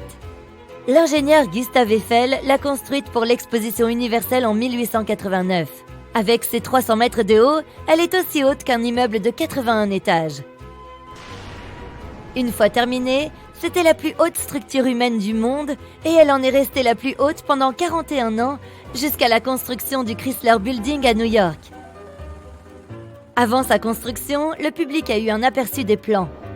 Les gens n'ont pas été impressionnés. Ils l'ont qualifié de lampadaire véritablement tragique ou de squelette de beffroi. Les habitants du Champ de Mars, où la tour devait être construite, ont intenté un procès pour empêcher sa construction. Mais les autorités se sont rangées du côté d'Eiffel et la tour a finalement été construite. Gustave Eiffel a demandé au concepteur de la tour, Maurice Koechlin, d'inclure un appartement tout en haut pour son usage privé. Cet appartement offrait une vue à 360 degrés sur Paris et comprenait un petit salon, suffisamment grand pour accueillir une table, un canapé et un piano, une cuisine, une salle de bain et une chambre. Un véritable penthouse de luxe dans le ciel. Faisons ensuite un petit saut à Londres pour voir le Big Ben. Mais à quelle partie de la structure le nom fait-il vraiment référence? Tu pourrais être surpris. Big Ben est en fait le nom de la cloche, pas de la tour. C'est exact. Tu as plus de chances d'entendre Big Ben que de la voir. Elle est située dans la tour de l'horloge, qui a été rebaptisée Tour Elizabeth en 2012. Et les seuls visiteurs autorisés à entrer dans la tour Elizabeth et à voir Big Ben sont les résidents du Royaume-Uni. Tous les autres peuvent uniquement l'admirer de loin. Dommage. La cloche pèse 16 tonnes, soit l'équivalent de 4 hippopotames et demi, et mesure 2 mètres de haut. Tout près d'ici se trouve l'impressionnant London Eye, la plus grande roue d'Europe avec ses 135 mètres de haut. Vieille de moins de 30 ans, elle a elle aussi ses secrets. Dans ce cas, il s'agit du chiffre 13, d'un peu de romance et de tortue. Il y a 32 capsules d'observation climatisées sur la roue géante. Mais elles ont été numérotées de 1 à 33. Pourquoi? La raison en est simple. Les concepteurs ont évité le numéro 13 parce qu'il est associé à la malchance. La prochaine fois que tu prendras un ascenseur, tu remarqueras qu'il n'y a pas de 13e étage dans la plupart des bâtiments pour la même raison de superstition. Les 32 capsules représentent les 32 arrondissements ou quartiers de Londres. Et c'est une destination touristique de premier ordre qui reçoit plus de visiteurs que le Taj Mahal ou Stonehenge. Et qui aurait cru qu'une roue géante pouvait être romantique? Au moins 5000 demandes en mariage et plus de 500 mariages ont eu lieu ici.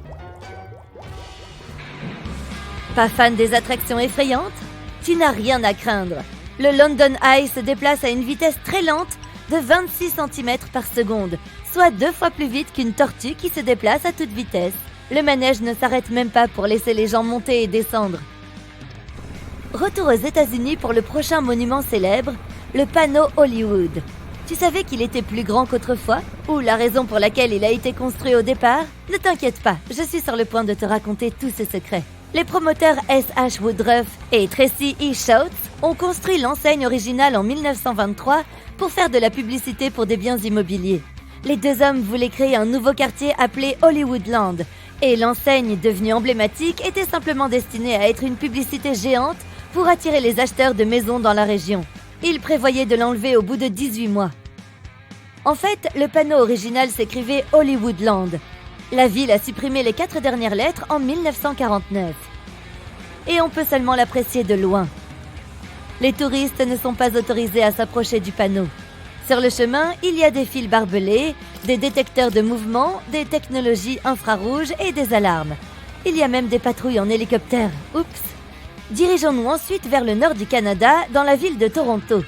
En cherchant le long de sa ligne d'horizon, tu verras son monument le plus célèbre, l'impressionnante tour CN. Du haut de ses 553 mètres, elle est difficile à manquer. Mais quel trésor cache-t-elle dans une capsule temporelle spéciale dissimulée dans ses murs? Il a fallu une année entière à 1500 ouvriers pour construire la tour, dont la construction s'est achevée en 1974. 2 ans plus tard, elle était ouverte au public. Tu as le vertige? Ce n'est peut-être pas une attraction touristique pour toi. D'abord, les ascenseurs ont des côtés en verre et un plancher en verre également. Il faut 58 secondes à une vitesse de 22 km/h pour passer du rez-de-chaussée à la terrasse d'observation dans le ciel.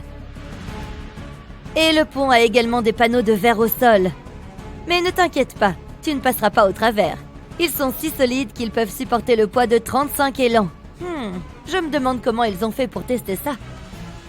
Lorsque la tour a ouvert ses portes en 1976, une capsule temporelle a été cachée dans le mur du niveau Lookout. À l'intérieur, tu trouveras des journaux, des pièces de monnaie canadienne, des lettres d'enfants et une lettre de Pierre Trudeau. La capsule restera là jusqu'en 2076. Et ce n'est pas tout. Le mont Rushmore possède une pièce cachée derrière la tête d'Abraham Lincoln. Mais qu'y a-t-il à l'intérieur? Au départ, le sculpteur Goodson Borglum avait en tête un projet beaucoup plus audacieux, qui consistait à représenter des moments de l'histoire américaine avec les 4 têtes de George Washington, Thomas Jefferson, Theodore Roosevelt et Lincoln. Mais ses idées étaient trop ambitieuses. À la place, il a reçu l'autorisation de créer un Hall of Records, une chambre secrète qui mettrait en valeur l'histoire des États-Unis et tous les documents importants. Et enfin, quel est le secret de la magie des couleurs qui changent au Taj Mahal en Inde? Et la raison est étonnamment simple. Ce grand bâtiment se trouve dans la ville d'Agra, dans le nord du pays. Il a été construit par Shah Jahan comme monument et tombeau pour sa femme, Mumtaz Mahal. La construction a commencé en 1632 et n'a été achevée qu'en 1647. Le marbre blanc recouvre l'extérieur du bâtiment et est décoré de joyaux comme le lapis lazuli, le jade, la turquoise et l'améthyste. Ceux-ci sont placés pour créer des motifs géométriques et floraux. Mais si tu regardes des photos du bâtiment, il n'a pas toujours le même aspect. La couleur change en fonction de l'heure de la journée. Cela a beaucoup à voir avec la façon dont le soleil se reflète sur le marbre. Il peut sembler plus rose à l'aube, blanc pur à midi et orange bronze au coucher du soleil. Certains soirs, il peut même paraître d'un bleu translucide. Un deuxième bâtiment était prévu, conçu pour le Shah lui-même. Il était un reflet sombre de l'original. Au lieu du blanc, le plan prévoyait du marbre noir. Il n'a jamais été achevé. C'est incroyable à quel point ces monuments impressionnants semblent encore plus fascinants quand on connaît quelques-uns de leurs secrets. Les pneus du train d'atterrissage n'éclatent pas car ils sont conçus pour une charge 4 à 5 fois supérieure à celle qu'ils subissent lors de l'atterrissage. La roue elle-même peut se casser, mais le pneu n'éclate pas. Cette petite astuce basée sur la psychologie comportementale peut t'aider à choisir la file la plus rapide à l'aéroport. S'il y a plusieurs lignes à l'enregistrement, opte pour celle de gauche. Tu devrais arriver plus rapidement au comptoir de cette façon. La plupart des gens sont droitiers et choisissent intuitivement le côté droit. Ta peau devient généralement un peu sèche pendant le vol. Cela se produit en raison du faible taux d'humidité dans la cabine. Apporte une bonne crème hydratante avec toi pour garder ta peau hydratée à bord. Savais-tu que le pilote et le copilote d'un avion mangent toujours des repas différents avant un vol ?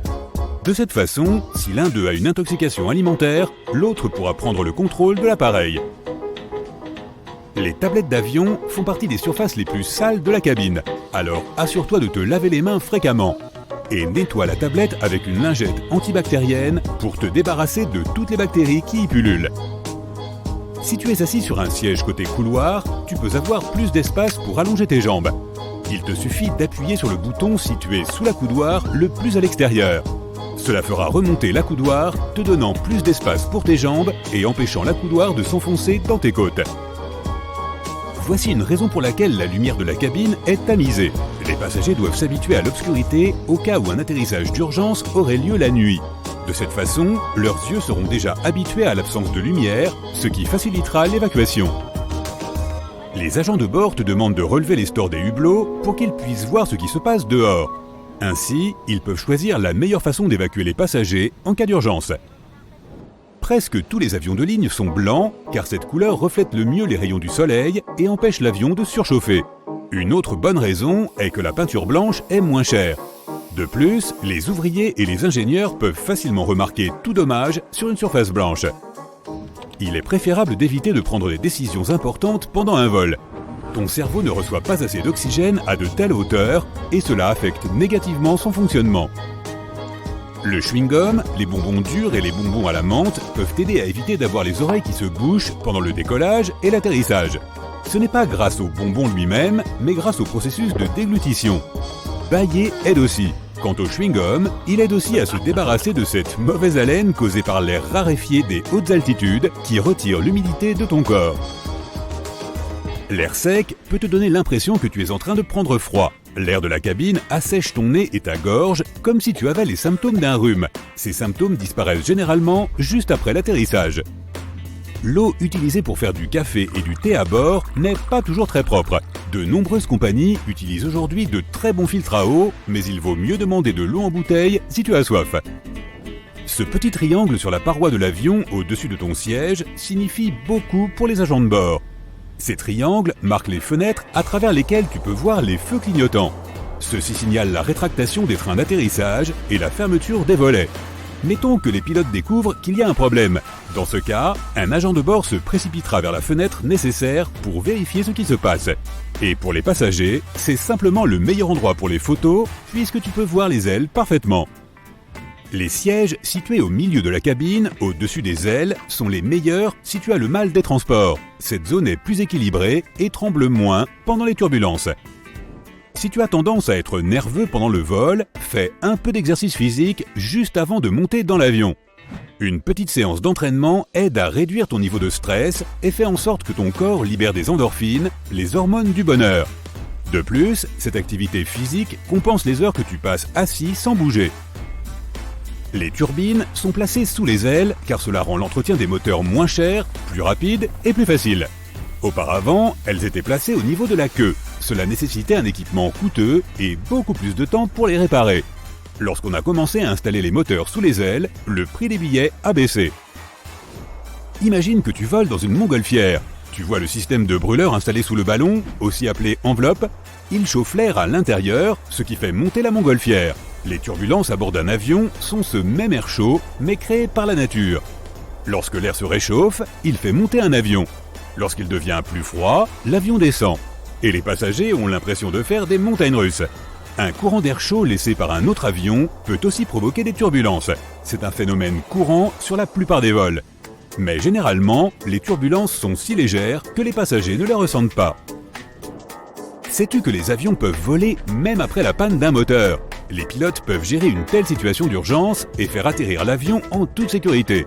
Les passagers peuvent ressentir une légère inclinaison pendant le vol, mais dans la plupart des cas, ils ne savent même pas que l'avion vole avec un seul moteur. Tes yeux reçoivent l'oxygène directement de l'air, il n'est pas acheminé par le sang. Tes yeux peuvent donc être un peu secs pendant le vol, mais des gouttes pour les yeux dans ton bagage cabine, elles t'aideront à garder tes yeux humides. Il est interdit de transporter de grands volumes de liquide à bord, car certaines substances dangereuses peuvent facilement être dissoutes dans l'eau. Si un avion doit amérir, ses ailes deviennent des bouées de sauvetage. Les réservoirs de carburant vides aident aussi les avions à flotter. D'ailleurs, il peut s'écouler de 10 à 60 heures avant que l'avion ne coule. Tout dépend du modèle, des conditions météorologiques et de la compétence des pilotes. Ces hôtesses de l'air souriantes que tu rencontres lorsque tu entres dans la cabine cachent généralement leurs mains derrière leur dos. Elles comptent les personnes qui entrent dans l'avion pour s'assurer que tous les passagers soient à bord. Malgré tout ce que les gens disent sur la nourriture dans les avions, elle n'est en réalité pas si mauvaise. Le problème, c'est ton sens du goût, qui n'est plus aussi performant car l'air de la cabine rend ta bouche sèche. Il émousse aussi ton odorat. C'est pourquoi les compagnies aériennes ajoutent beaucoup d'épices et de sel à leurs repas. Est-il vrai que tes cheveux poussent plus vite pendant un vol? Pas vraiment. Les scientifiques n'ont pas réussi à le prouver. Ce mythe est apparu dans la première partie du XXe siècle, lorsque certains passagers ont remarqué que leur barbe avait davantage poussé pendant un vol. Il est normal que les gens aient des maux de tête pendant un vol, surtout juste après le décollage. Tu montes à une altitude plus élevée que le mont Everest en l'espace de 10 minutes environ. Ces changements se produisent trop rapidement pour que ton corps puisse s'adapter. Les ceintures de sécurité des avions sont placées au-dessus de ton ventre pour t'éviter d'être projeté contre le plafond en cas de turbulence. Lorsque cela se produit, l'avion commence à bouger de haut en bas et ta ceinture te maintient fermement. A l'inverse, les ceintures de sécurité dans les voitures protègent les gens des collisions horizontales. Les avions ont une protection spéciale contre la foudre. Même si elle frappe, les passagers ne la sentiront pas. Les avions sont recouverts d'un revêtement en aluminium qui conduit le courant électrique mais ne le laisse pas pénétrer à l'intérieur de l'avion. L'électronique et les réservoirs de carburant ont aussi une protection supplémentaire. Les sièges d'avion sont inconfortables parce que les compagnies aériennes essaient de faire entrer le maximum de passagers dans un avion. C'est pourquoi il y a si peu d'espace entre les sièges. 2 rangées supplémentaires signifient 12 passagers de plus. En outre, les compagnies fabriquent des sièges d'avion plus légers pour économiser sur les coûts de carburant. Même un poids supplémentaire, apparemment insignifiant, peut coûter des milliers d'euros à une compagnie aérienne. Et au fait, ton siège a un revêtement ignifuge. C'est nécessaire pour éviter qu'un incendie ne se propage en cas d'accident. Les employés d'aéroports transportent les bagages non réclamés dans des centres spéciaux. Si le propriétaire ne se manifeste pas dans les 3 mois, le bagage est mis en vente dans des magasins spécialisés. Autrefois, tu ne pouvais pas utiliser ton téléphone dans un avion car les téléphones portables étaient dangereux pour la navigation. Leurs signaux radio pouvaient perturber les réglages de l'électronique des avions. Les masques à oxygène tombent non seulement pendant les fortes turbulences, mais aussi lorsque la pression de l'air à l'intérieur de la cabine change radicalement. Les passagers ne risquent rien s'ils mettent leur masque à oxygène. Mais de tels cas sont considérés comme une urgence, et les pilotes font de leur mieux pour descendre rapidement à une altitude sûre, afin que les passagers puissent respirer sans masque à oxygène. As-tu déjà remarqué ces rayures colorées peintes sur les wagons des trains? Les compagnies ferroviaires ne gaspillent pas de la peinture juste pour faire joli. Chaque motif de rayure ou livrée a une signification particulière et sert un objectif très important. Les rayures peuvent indiquer la vitesse du train, la destination et le type de wagon ou de service. Mais elles font aussi partie de la variété de symboles qui aident les passagers à comprendre les informations relatives au train et à s'orienter dans la gare et dans le train lui-même. Parfois, tu peux trouver des bandes spéciales peintes de différentes couleurs au-dessus de la dernière fenêtre de certains wagons. Elles avertissent les passagers que ce wagon est d'une façon ou d'une autre différent des autres. Bien sûr, ces symboles varient en fonction des pays. Par exemple, les opérateurs ferroviaires indiens appliquent des bandes blanches sur les wagons bleus pour indiquer les voitures de seconde classe non réservées d'un train particulier.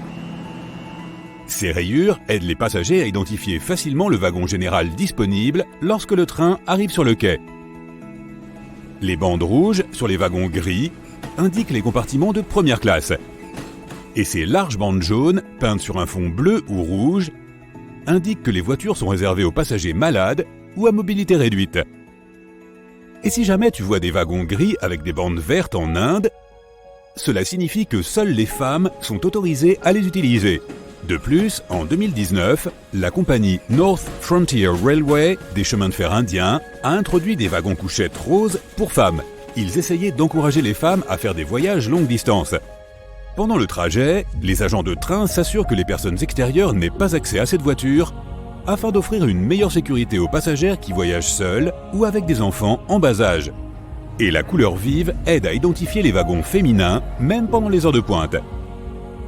Au Japon, ils mettent aussi des bandes spéciales roses sur les lignes de métro et de trains de banlieue pour identifier les voitures réservées aux femmes. Les passagers masculins ne sont pas autorisés à monter dans ces voitures pendant les heures de pointe, pour des raisons de sécurité.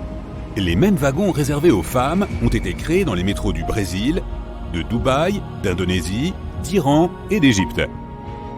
Mais revenons au chemin de fer. Il s'avère qu'il y a un meilleur moyen de se débarrasser des compagnons de voyage ennuyeux. Tu peux acheter un wagon privé, remodeler son intérieur et en faire ton propre appartement douillet sur roue, si tu as assez d'argent, bien sûr. La National Railroad Passenger Corporation, également connue sous le nom d'Amtrak, fournit des services de transport ferroviaire aux passagers des États-Unis et du Canada depuis les années 70. L'entreprise a lancé une offre spéciale. Si tu as ton propre wagon, Amtrak est prêt à l'accrocher au service de train régulier entre des endroits précis. Ainsi, tu peux ajuster ton propre itinéraire et voyager partout aux États-Unis comme un prince. Bien que tu n'aies pas à acheter ton billet de train, tu auras quand même un tas d'autres frais, notamment une inspection de sécurité annuelle, des frais d'immatriculation annuels pour ton wagon privé, un taux kilométrique en fonction de l'endroit et du moment où tu voyages, et d'autres dépenses pour tout service supplémentaire. Les frais de stockage dans la gare de triage d'Amtrak, par exemple, s'élèvent à environ $2000 par mois. Et tu devras d'abord acheter un wagon. Tu peux commencer par un wagon de collection non restauré et sans électricité. Son prix démarre à environ $25 000. A l'inverse, une voiture entièrement restaurée peut coûter jusqu'à $500 000. Et jusqu'à l'infini si tu décides de personnaliser l'intérieur au plus haut niveau d'exigence. Et si tu ne veux pas dépenser beaucoup d'argent, mais que tu rêves quand même de faire un voyage en train dans ton propre wagon, sache que certains collectionneurs privés louent leurs wagons pour des voyages de courte durée, des fêtes ou des visites historiques. Donc si tu veux vivre cette aventure, fais simplement des recherches dans ta région. Certains de ces circuits te permettront de visiter des chefs-d'œuvre de wagons dont l'intérieur restauré est vraiment sophistiqué. Bien que posséder un wagon privé soit un passe-temps très coûteux, tu peux au moins le peindre et le décorer comme tu le souhaites. Pendant ce temps, les wagons commerciaux ordinaires ont des schémas de couleurs stricts et ne peuvent pas se permettre d'être si excentriques. Parfois, on voit des trains très similaires appartenant à la même entreprise, mais les rayures qui décorent les wagons à l'extérieur sont toujours légèrement différentes. T'es-tu déjà demandé pourquoi ? Qui décide de cela et qu'est-ce que cela signifie ? Cela signifie généralement que les trains ont été peints à différents moments et à différents endroits, suivant l'évolution de l'image de marque de l'entreprise et l'arrivée de nouveaux modèles de locomotives et de voitures. Par exemple, Amtrak a développé une variété de schémas de peinture sur son matériel roulant depuis le début des services ferroviaires interurbains de passagers. Il existe 7 schémas de base, ou phases, utilisés. Ces phases reposent sur des arrangements géométriques de rouge, blanc et bleu, représentant les couleurs du drapeau américain. Les thèmes se ressemblent, mais les passagers les plus attentifs n'auront aucun mal à repérer ces petites variations. Voici ce qu'on appelle la phase 1, introduite pour la première fois en 1972. Amtrak a peint ses locomotives en utilisant l'élégante couleur Platinum Mist, ou en termes plus simples, gris clair. Ils ont mis le logo iconique de la flèche sur le côté et ont peint les toits en noir. Le nez est peint en rouge exprès, cela rend la locomotive plus visible pour les piétons et les conducteurs. L'entreprise a recouvert ses voitures de passagers d'une peinture argentée, puis de bandes rouges et bleues, encadrées par de fines bandes blanches au niveau des fenêtres. Le logo, en forme de chevron, a ensuite été placé à l'une ou aux deux extrémités. 2 ans plus tard, l'entreprise a commencé à exploiter les nouvelles locomotives GE E60 et a lancé le schéma de peinture de la phase 2. Ils ont remplacé le célèbre nez rouge et le logo à chevron des locomotives par des bandes peintes similaires à celles des voitures de voyageurs. la plupart d'entre elles sont restées quasiment inchangées par rapport à la phase 1, à l'exception de la suppression du logo en forme de chevron. Encore 2 ans plus tard, Amtrak a introduit la phase 3 et l'utilise encore sur certains équipements. Elle a supprimé les rayures blanches extérieures sur les voitures de voyageurs et les locomotives. La bande intérieure a été élargie et les bandes rouges, blanches et bleues sont devenues de largeur égale. La société a également peint les turboliners et le train d'essai LRC en blanc et a appliqué des bandes au bas du train. La bande blanche était réfléchissante et permettait un emplacement pour les informations sur les voitures. Continuons notre défilé de mode des trains. En 1993, l'entreprise a présenté la phase 4. Elle a représenté un changement radical après l'ère précédente du style traditionnel rouge, blanc et bleu. La phase 4 a 2 fines bandes rouges et une épaisse bande bleu foncé. À cette époque, Amtrak a mis en service les nouvelles voitures Superliner 2.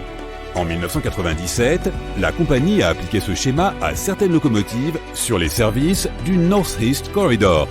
Cela fait déjà beaucoup d'ajustements. Mais passons à la phase suivante. Quand Amtrak a commencé à exploiter les rames du train à grande vitesse Acela Express en 2000, ils ont lancé la phase 5. Et elle est encore largement utilisée aujourd'hui. Ils ont peint les locomotives en gris clair. En haut, ils ont appliqué une bande bleue qui était plus foncée que celle des phases 1 à 3, mais plus claire que celle de la phase 4. Et le bas était décoré d'une fine bande rouge réfléchissante sur le seuil. L'entreprise a placé son logo près de l'avant ou de l'arrière de l'unité. En même temps, les voitures Express Box ont reçu des bandes bleues en haut et en bas. Et tous les wagons sans passagers, comme les porte-voitures Autotrain, ont eu droit à une finition entièrement grise avec une bande rouge et un logo. Et aujourd'hui, nous nous dirigeons vers la phase 6, également connue sous le nom de phase 4B. Amtrak l'a introduite en 2002 et elle est actuellement utilisée sur la plupart des voitures de passagers. Ils ont gardé le même style de rayures que pour la phase 4, y compris des rayures de fenêtres larges sur les voitures à un seul niveau et des rayures étroites sur les Superliners. La bande de seuil réfléchissante rouge et le bleu moyen de la phase 5 sont toujours utilisés. Les voitures à un seul niveau ont des logos blancs dans une bande bleue, tandis que les Superliners ont des logos bleus sous les bandes. 5 des 6 premières locomotives Siemens Charger ALC 42 ont conservé ce magnifique schéma de la phase 6. Une carrosserie principalement bleue avec du rouge et du noir autour du pare-brise et des chevrons rouges et argentés à l'arrière. En juillet 2021, Amtrak a célébré son 50e anniversaire et a introduit quelques nouveaux designs pour marquer cette étape importante. 6 nouvelles locomotives spécialement conçues pour cet anniversaire comprennent cette livrée unique Midnight Blue qui célèbre les employés de l'entreprise assurant le transport des passagers à travers le pays pendant toute la nuit. Amtrak a également présenté un aperçu de ce à quoi ressemblera la phase 7 et a promis d'apporter un plus grand sens de la modernité et de la cohésion à travers les designs de leurs trains. Ok, mais qu'en est-il de cette créature ferroviaire à la mode? Tu as probablement reconnu ce schéma de couleur. Les compagnies ferroviaires l'appellent « rayures de tigre » car il rappelle effectivement les rayures de ce fauve. Elles utilisent ce motif pour améliorer la visibilité de leur locomotive. Tout d'abord, la locomotive entière est peinte en jaune vif. Puis, ils ajoutent des rayures noires diagonales à l'avant et à l'arrière. Ainsi, tu peux voir le tigre se déplacer de très loin et ne pas t'attarder sur les rails. Les petits boutons métalliques des jeans, aussi appelés rivets, servaient à rendre les poches des mineurs plus résistantes pour les remplir d'outils lourds. Ils sont toujours utiles aujourd'hui, car ils renforcent les coutures et permettent à ton jean de durer plus longtemps. Ces minuscules strips sur les lettres F et J d'un clavier nous aident à trouver les bonnes touches quand on pianote sans regarder. Et comme elles sont situées au centre, elles indiquent la position optimale pour les index. De plus, le système QWERTY a été inventé au début des années 1870. Avant, les claviers ressemblaient à des pianos avec 2 rangées de caractères classés par ordre alphabétique. Ne reproche pas à ce petit truc sur le câble de ton ordinateur de te pourrir la vie en se coinçant partout. Ce cylindre, dont la forme et la couleur peuvent varier, permet en fait d'éviter les interférences d'autres signaux, comme ceux émis par ton téléphone. Le trou dans le manche des casseroles et des poêles sert de support pour les spatules. Comme ça, la sauce ou tout liquide que tu as remué s'égoutte dans la poêle, ce qui évite de salir ton plan de travail. En parlant de poignées, les jerrycans en ont 3. C'est une idée du concepteur. Si tu en portes un seul, tu n'utiliseras que la poignée centrale pour répartir le poids de manière uniforme. Mais si quelqu'un veut t'aider, chacun d'entre vous peut saisir la poignée latérale. Le manque d'intimité dans les toilettes publiques causé par ces grands espaces sous les portes existe pour une bonne raison. 1. Les gens font leur affaire plus rapidement et il y a moins de files d'attente. Et 2. En cas de problème, il sera plus facile de repérer et secourir une personne qui a besoin d'aide. À Londres, certains poteaux ressemblent à des lampadaires sans ampoule. Leur nom officiel est stink pipe, tuyaux puants, car ils étaient très utiles au 19e siècle. Ces tuyaux faisaient remonter l'air et les gaz explosifs nauséabonds du sous-sol pour éviter les conséquences indésirables. Les livres sont imprimés sur de grandes feuilles pouvant contenir 4 pages imprimées. Si un livre comporte un nombre impair de pages imprimées, il y aura sûrement une page vierge en plus pour des notes. Les poils de la brosse à dents ont 2 caractéristiques secrètes. D'abord, la couleur s'estompe avec le temps, indiquant quand il faut en acheter une autre. De plus, les poils varient en longueur et les plus longs servent à mieux nettoyer les dents du fond. Les rayures sur les dentifrices ne sont qu'une astuce marketing. Dans les années 70, une grande marque de dentifrice a introduit une bande bleue en affirmant que son dentifrice avait une double action. Le dentifrice entièrement blanc a exactement les mêmes fonctions. À l'origine, les balles de golf étaient lisses. Elles ont maintenant une surface alvéolée parce que les joueurs ont remarqué que les balles usées et endommagées volaient mieux que les balles neuves. Les fabricants ont donc commencé à produire des balles avec des fossettes.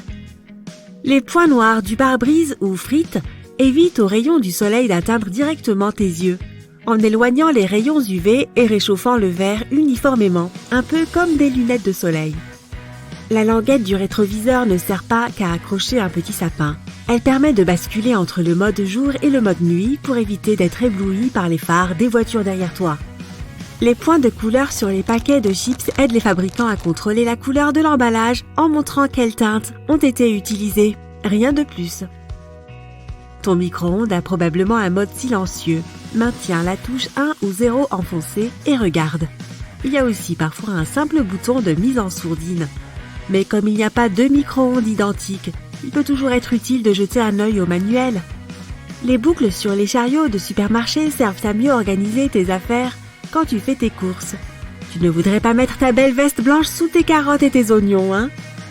Les autocollants sur les fruits en disent long sur leur passé. Un numéro à 5 chiffres commençant par 9 est bon signe. Il s'agit d'un produit bio. Un numéro à 4 chiffres commençant par 3 ou 4 signifie qu'il s'agit d'un produit issu de l'agriculture conventionnelle. Si le numéro commence par un 8 et qu'il y a 5 chiffres, il est préférable de le laisser dans le rayon.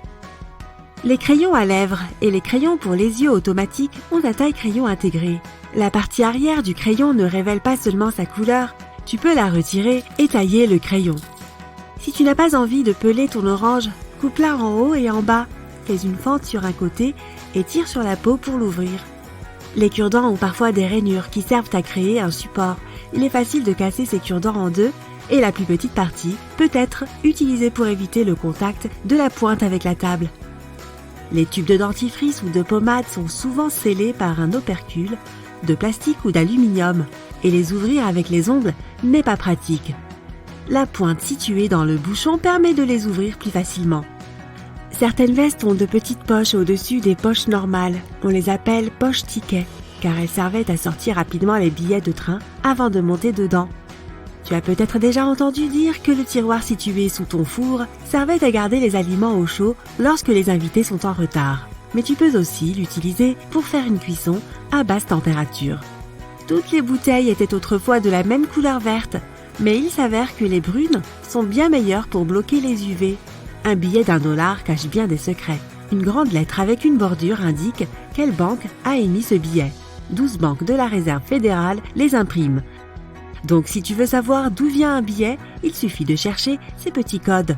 A1 Boston, B2 New York, C3 Philadelphie, D4 Cleveland, E5 Richmond, F6 Atlanta, G7 Chicago, H8 Saint-Louis, 19 Minneapolis, J10 Kansas City, K11 Dallas, L12 San Francisco.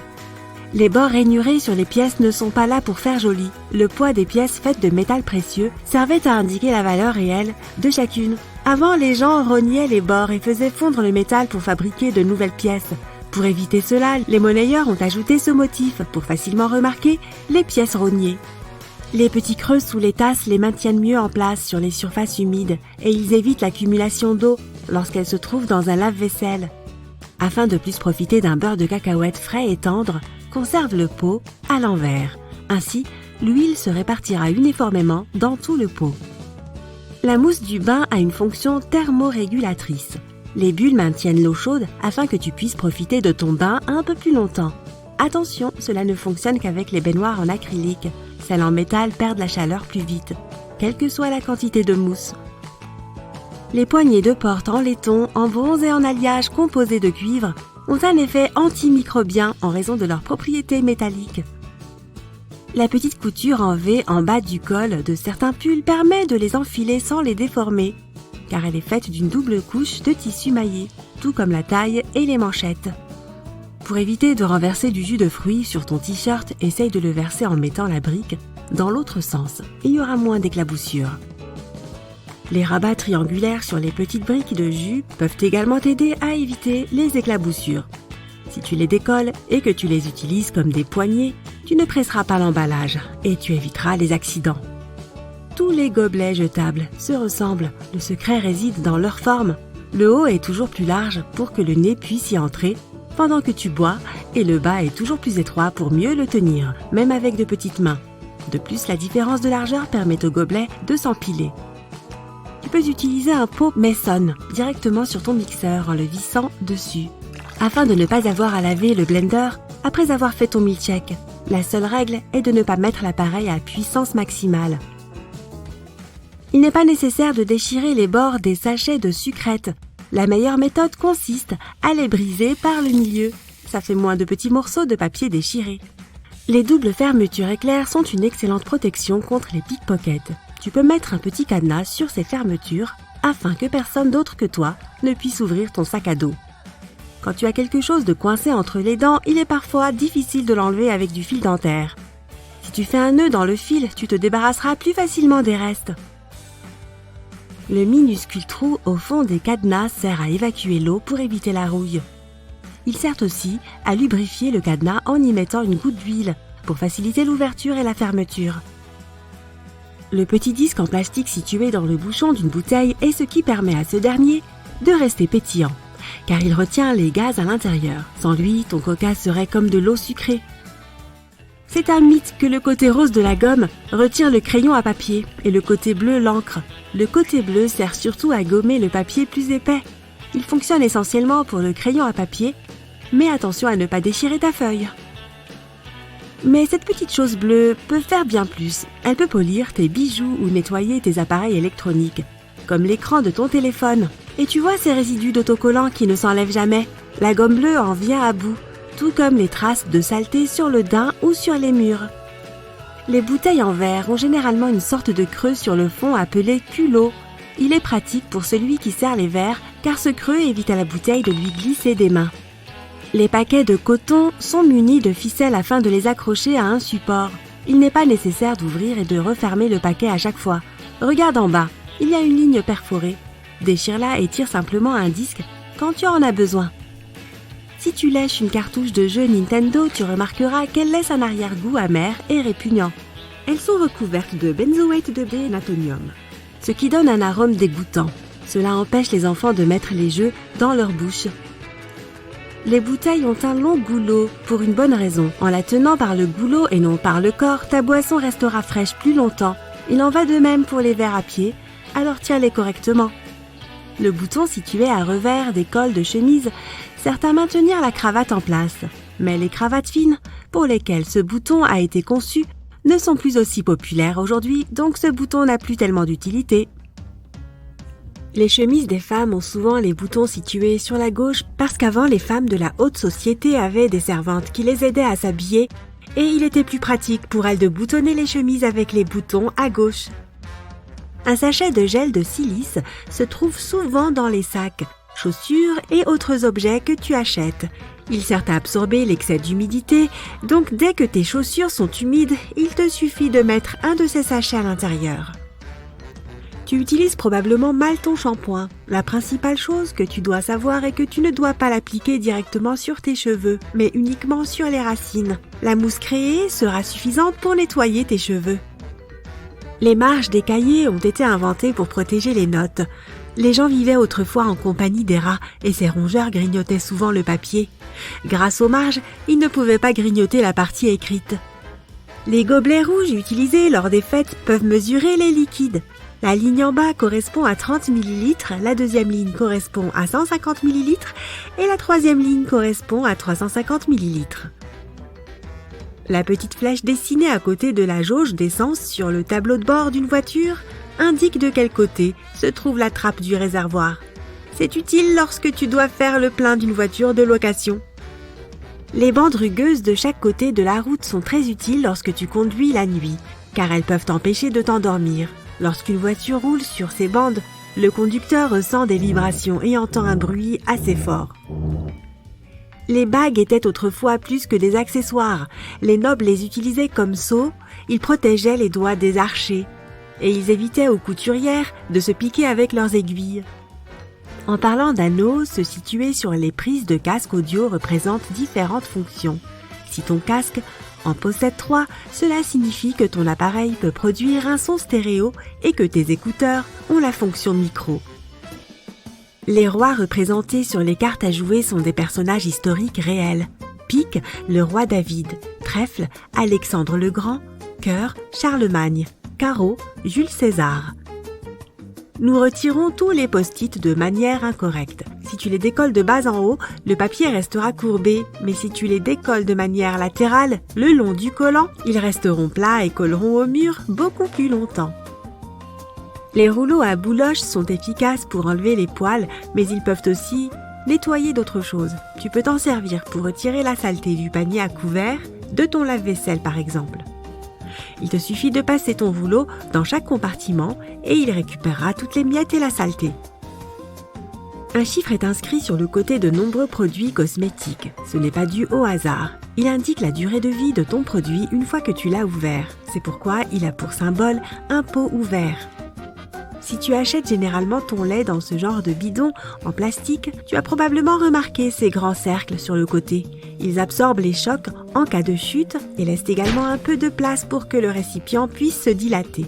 Tu peux ainsi voir si le lait a tourné sans avoir à le goûter.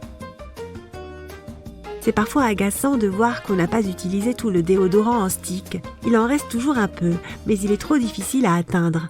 L'astuce est simple. Dévisse le fond, prends un crayon et pousse le stick vers le haut. De cette façon, tu feras sortir tout ce qui reste. Les 2 broches plates que l'on peut voir sur les prises utilisées en Amérique comportent des trous près des extrémités. Mais pourquoi ? Grâce à eux, les broches s'accrochent mieux à la prise et ne ressortiront pas toutes seules. Ces trous permettent aussi d'accrocher des fils électriques directement aux broches, au cas où il n'y aurait pas de prise électrique classique. Donc si tu as besoin d'obtenir du courant directement depuis des câbles, ces trous te faciliteront la tâche. Les hublots des avions ont aussi de petits trous, et c'est même l'une des caractéristiques essentielles pour qu'un avion puisse voler en toute sécurité. Ils protègent les passagers de la pression extérieure et équilibrent aussi la pression sur les hublots lorsque l'avion décolle.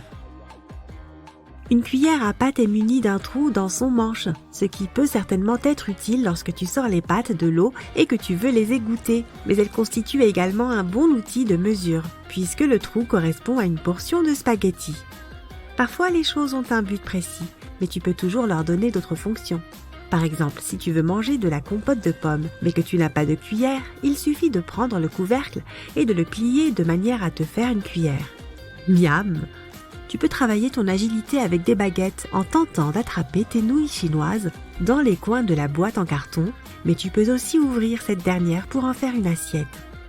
Selon une théorie, ces drôles de pompons sur les chapeaux des marins sont apparus au XVIIIe siècle dans la marine française car les marins étaient fatigués de se cogner sans arrêt la tête contre les plafonds bas des navires. Avant, les bandes-annonces n'étaient pas montrées avant les films, mais après. C'est pour cela qu'on les appelle aussi trailers, ce qui signifie remorque en anglais.